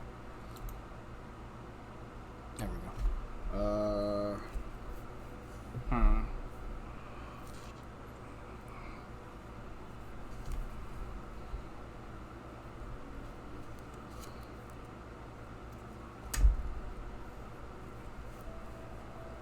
One moment, please.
Okay.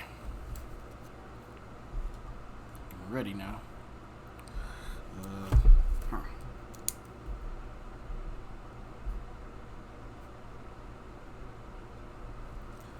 Okay. These are the other ones. Put this up here momentarily. Okay, the ones that I've added, because I was reminded that I have shirts tangentially related to these as well, were I Am Furious Yellow, Dial Z for Zombies, and Starship Poopers. So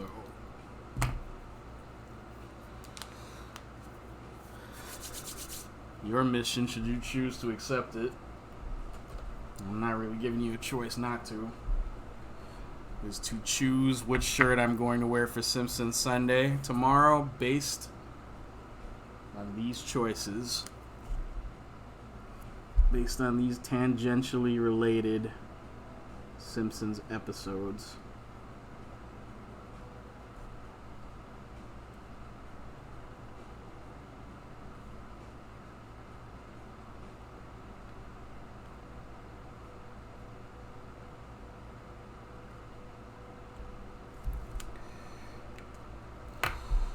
Wait, are these all Simpsons shirts or just ones related to the episodes? They're related in some way or another. They may not be directly related to episodes, but they are related in sometimes obvious ways and sometimes not so obvious ways. And in a few cases they're only associated in my own mind. The whole point is that you don't know for sure how these episodes are related to the shirts that I have in mind, which is why you're not gonna actually know what shirt that I've chosen, or you've chosen, for being technical here. That's what makes it fun. Right? I'm not telling you which ones are literally Simpsons shirts. That's the whole point.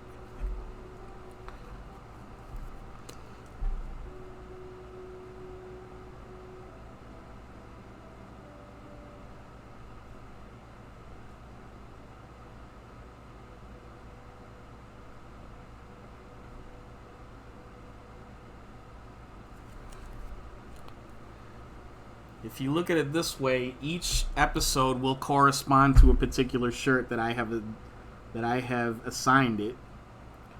It'd be the same thing like if I wrote down.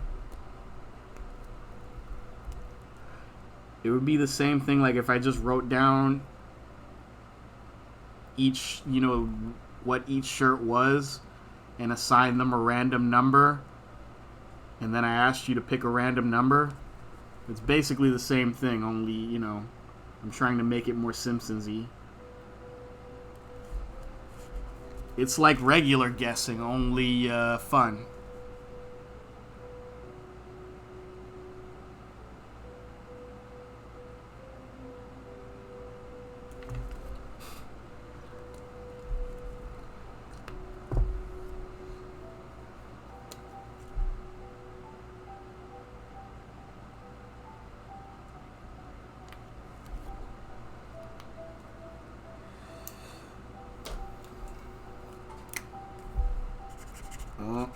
And Lindsay says this is too much fun for me to handle. Fun in big sarcastic air quotes. I can hear you doing big sarcastic air quotes from 2,600 miles away.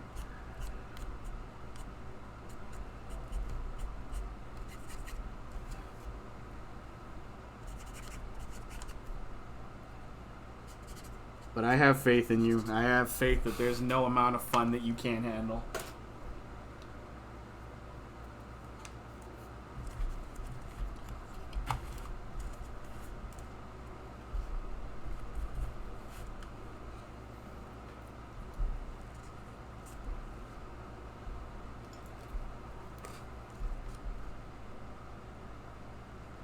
Just realized too that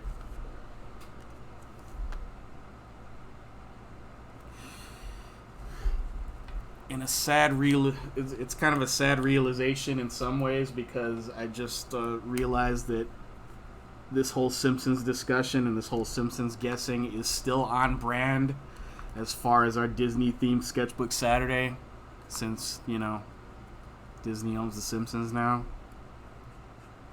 And like many Simpsons fans, I have mixed feelings about that.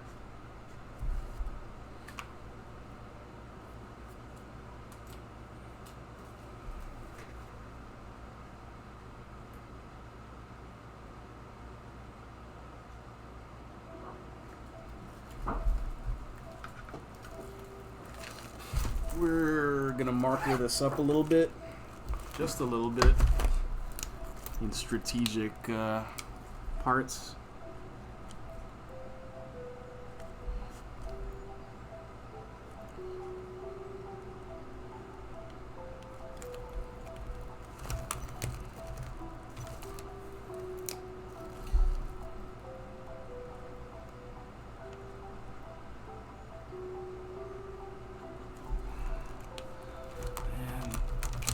Lindsay says Disney's greedy, and I don't see any good reason for me to argue with that.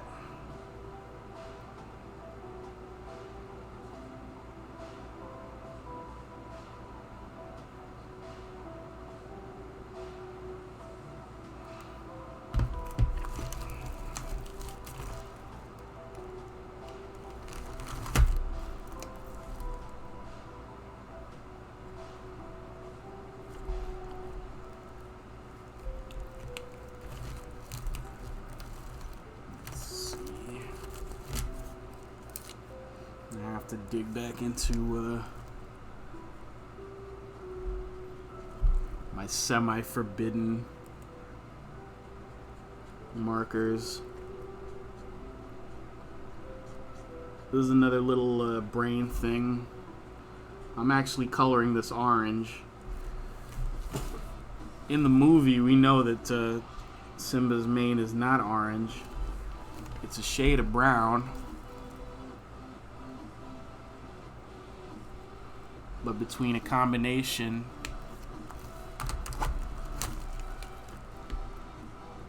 of the shade of brown that we've already got here, plus your good old brain telling you what it's actually supposed to be,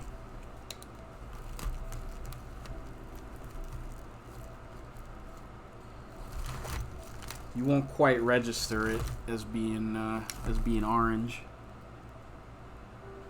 It's far more likely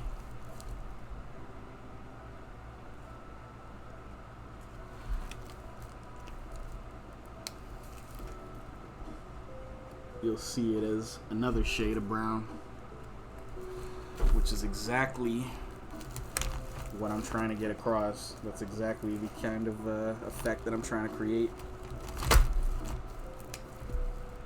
Let's see how this works out. Not terrible, but maybe a little bit more purple than I would have wanted.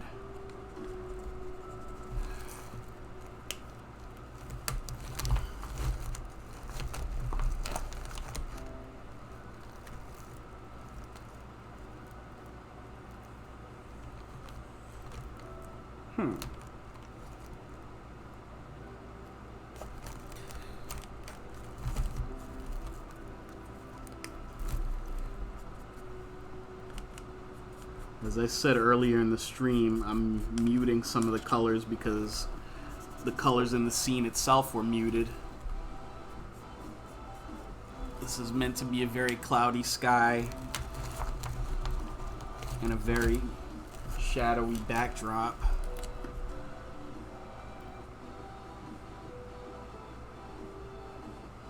Because metaphorically, in this point in the movie, this point in the movie is where it's darkest. And there's definitely a, sort of always darkest before the dawn type of metaphor being played out.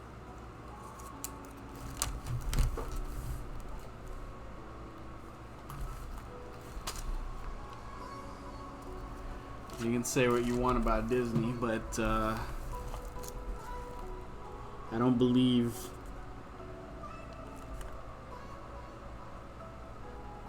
especially if we're talking about animation. I mean, there are a few story issues you could take that are pretty well documented as far as The Lion King goes. But if we're talking pure animation, if we're talking about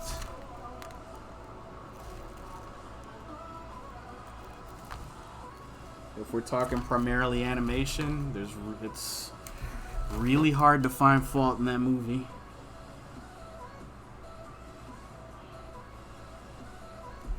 It is among the movies closest to visually perfect as they've ever done.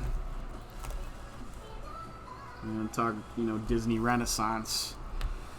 This was well into the thick of it. This was it considered like the big four? Or,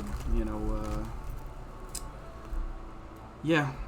I'm trying to remember them in order, but it's at least the big three of, Little Mermaid, Aladdin, and Lion King, 92, 93, 94, I think it was. And then you got others that are very much as fondly remembered, but, arguable as far as if they were on the same level, I guess you could say.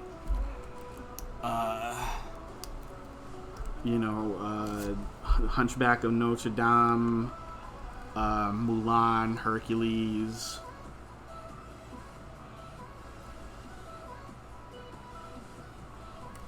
I'm sure there's one that's staring me right in the face that I'm forgetting. Once again, I'm gonna have Disney fans descending upon my stream and my Twitter to correct me and tell me that I should burn in hell. And I welcome it for one, because I'm that starved for attention.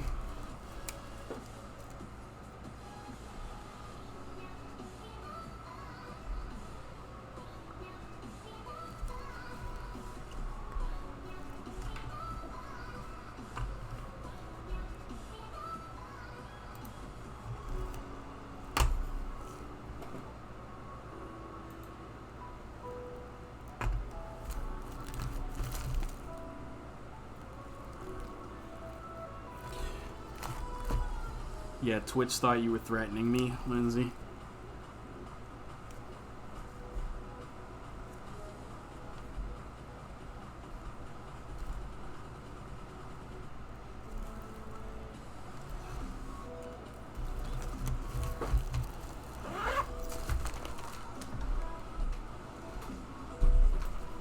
And as we wrap things up, let's see, what else can we throw in here?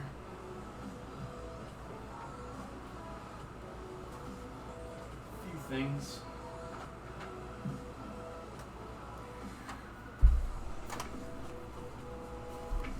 We're gonna bring back. See, I didn't get a chance to show off everything. I did most of my painting earlier. I didn't get a chance to show. I was so busy answering questions that I didn't get a chance to show off all of my friends that I got back. But I got my my Winsor and Newton little travel kit of watercolors, which I adore far more than, you know, my cheapo dollar store paints, which I love those too, but you gotta give it up to, you know, give credit where credit is due, and these are the superior paints, and I love them so much, and they create such great effects, especially now that I finally have white gouache.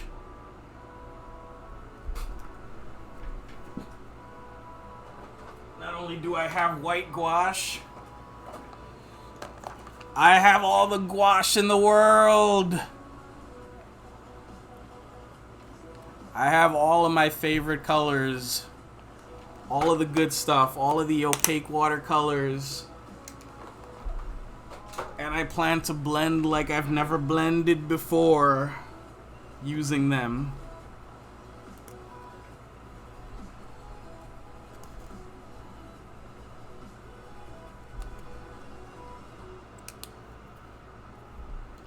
Can't help it. I'm just so happy.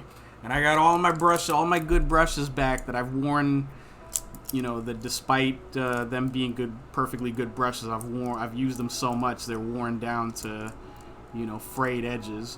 But once I wet them, you know, once I dip them back in the water, they all straighten right back up. I can't say the same for the paint on all the brush handles, but, you know, what are you gonna do?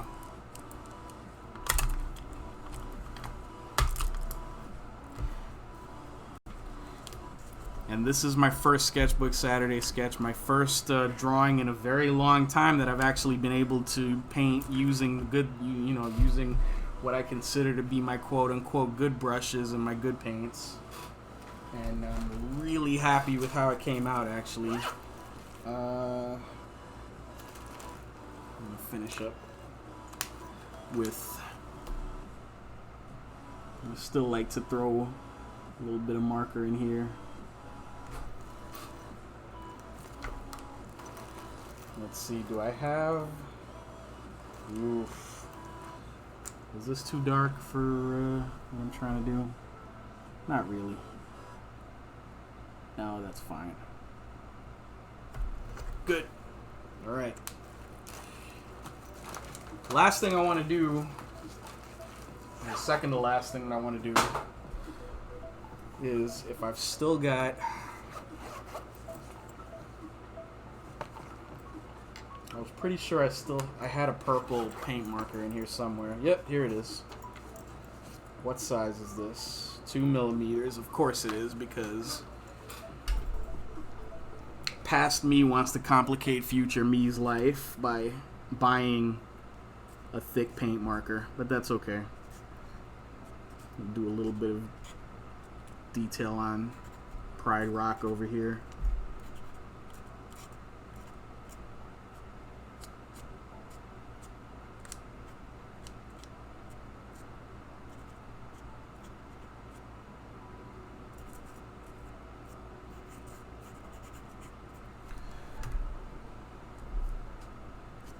Yeah, I like how that came out.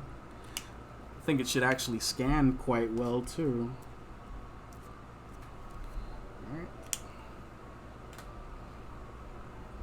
Alright. Be right back. I think I misplaced my drink.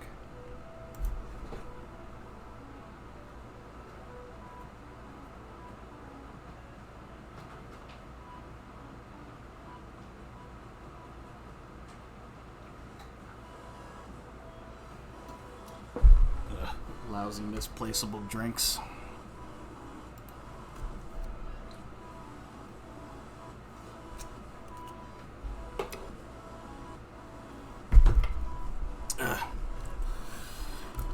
You put a table leg there. All right. Yeah, the last thing that I want to do is to complete this particular image of this particular scene. One of the most iconic images from The Lion King, which by itself is already a really iconic movie from beginning to end, is one of my favorite things to do, and that is drawing rain. It's quite rainy in this scene.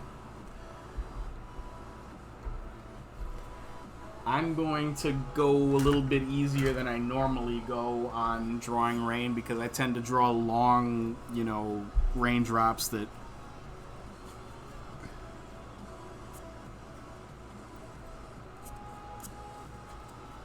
extend the entire length of the page. But I don't think this piece is going to be served as well by doing that. So I'm not going to. I'm going to make these raindrops shorter.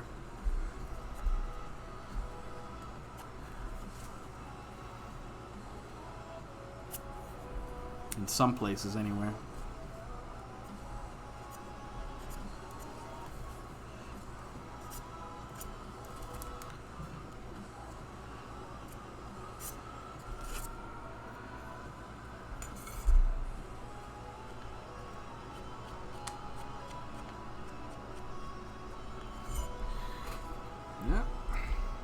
It's coming along quite nicely.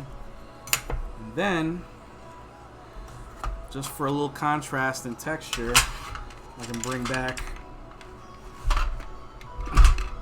Thankfully nobody saw that because that was off camera. But I can bring back my Prismacolor, white pencil as well, and do some similar things.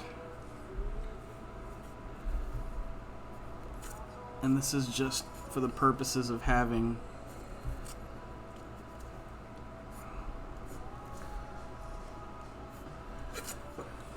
lighter and hazier raindrops as opposed to the more solid, more linear, more opaque ones that I'm drawing with the gel pen.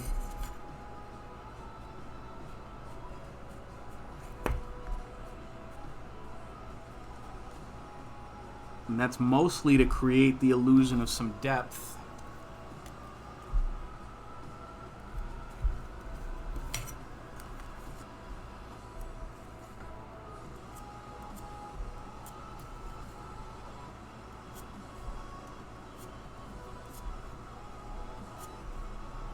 And this might take a while.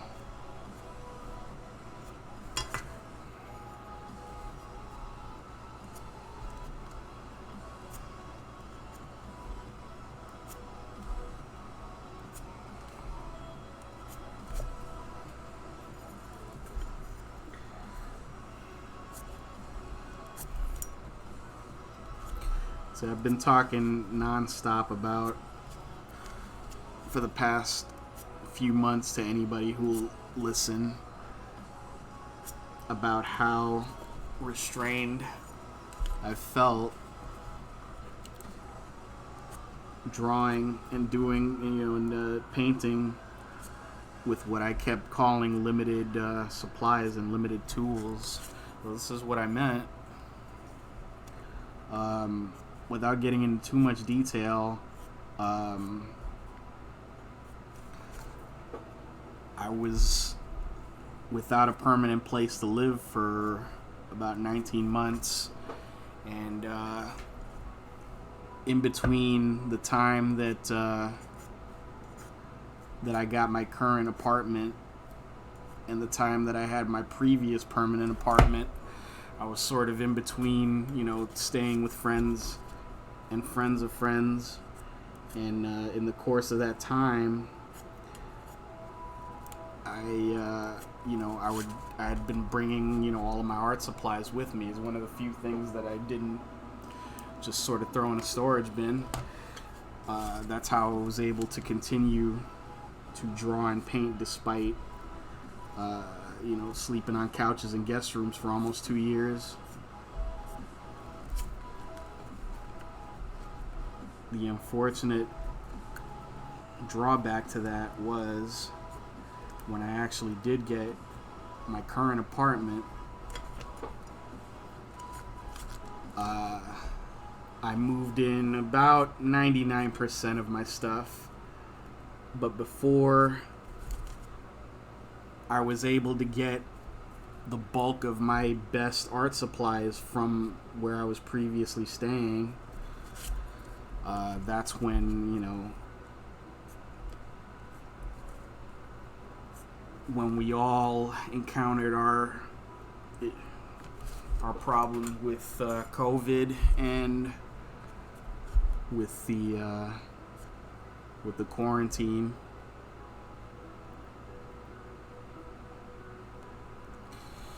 And I was not able to go back to where I was previously staying to get my stuff because I didn't want to put the people that I had been staying with in any kind of danger from what I might bring with me from the outside world, having to sort of travel on public transportation or, just by chance. And then, a combination of some of that worry having subsided, as well as knowing a lot more, being a lot more confident about what precautions to take, and just the simple fact that, it was going to have to happen. It was going to have to happen sooner or later. And I decided this weekend was finally, it was as good a time as any to finally not take a chance, but sort of take a calculated and careful risk, and to go back and finally get the very last of my things that I hadn't moved over here yet. And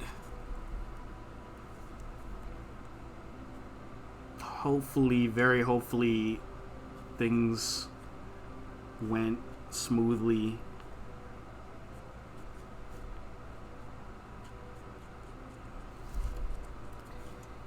And now the last of my stuff is here, and I'm basically fully moved in.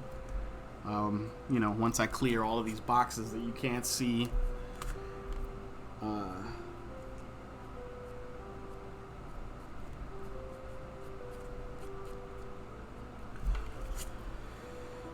and it feels pretty good. It feels pretty good to finally have 100% of my stuff back. And as I'm so fond of saying, it's like seeing some old friends again.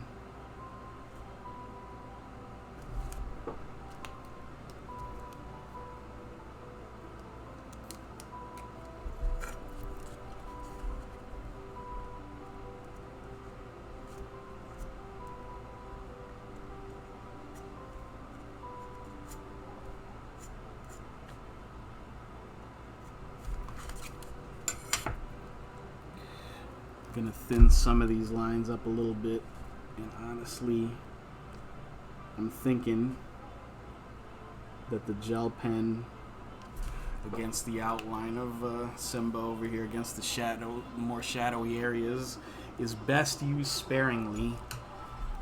And really, for this part, it's the Prismacolor pencils where it's at.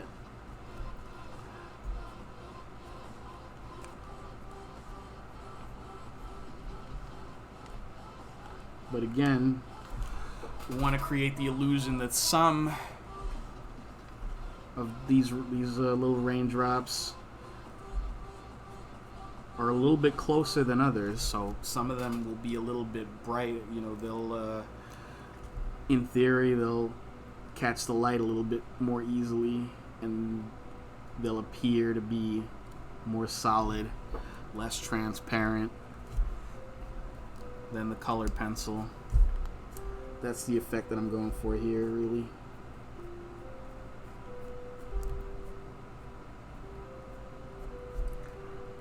I don't want to overdo it, and I don't want the this whole raindrop effect to completely dominate the page. But if you remember the scene, it was raining pretty hard in that scene, and to not have it at all would also not be true to what I'm trying to get done here. So, as with so many other things in art, we try to find our happy medium, and we try to find our space in between.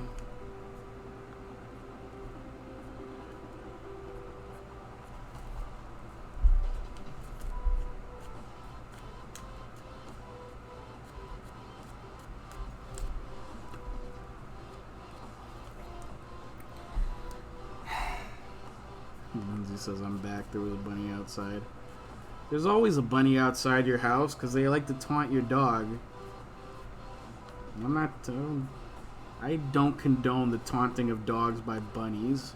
You know how I feel about that.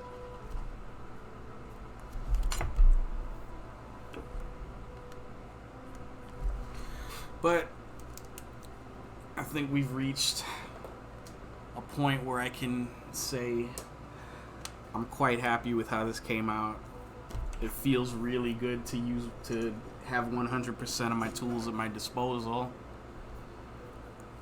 I don't know if Lindsay has come to a decision about which Simpsons episode she's chosen, but we'll continue that discussion offline. I hope you guys enjoyed a relatively quick Sketchbook Saturday. I mean, relatively quick, you know, compared to the 3 and 4 hour streams that I've been doing, that I'd done earlier this week. So, considering I'm coming right back tomorrow afternoon to stream again, I think it's I think I'm allowed an under 3 hour stream for a change. I said relatively quick. Don't give me a hard time about semantic details here. I invented giving people a hard time about semantic details. Anyway.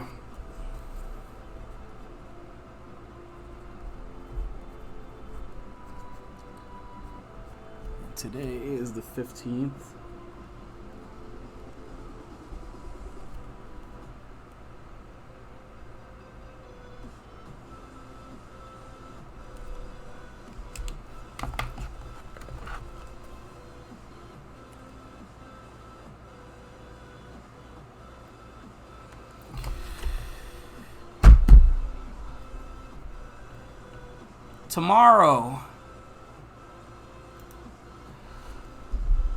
Tomorrow is Simpsons Sunday. It's the first ever Simpsons Sunday. I'll be doing art.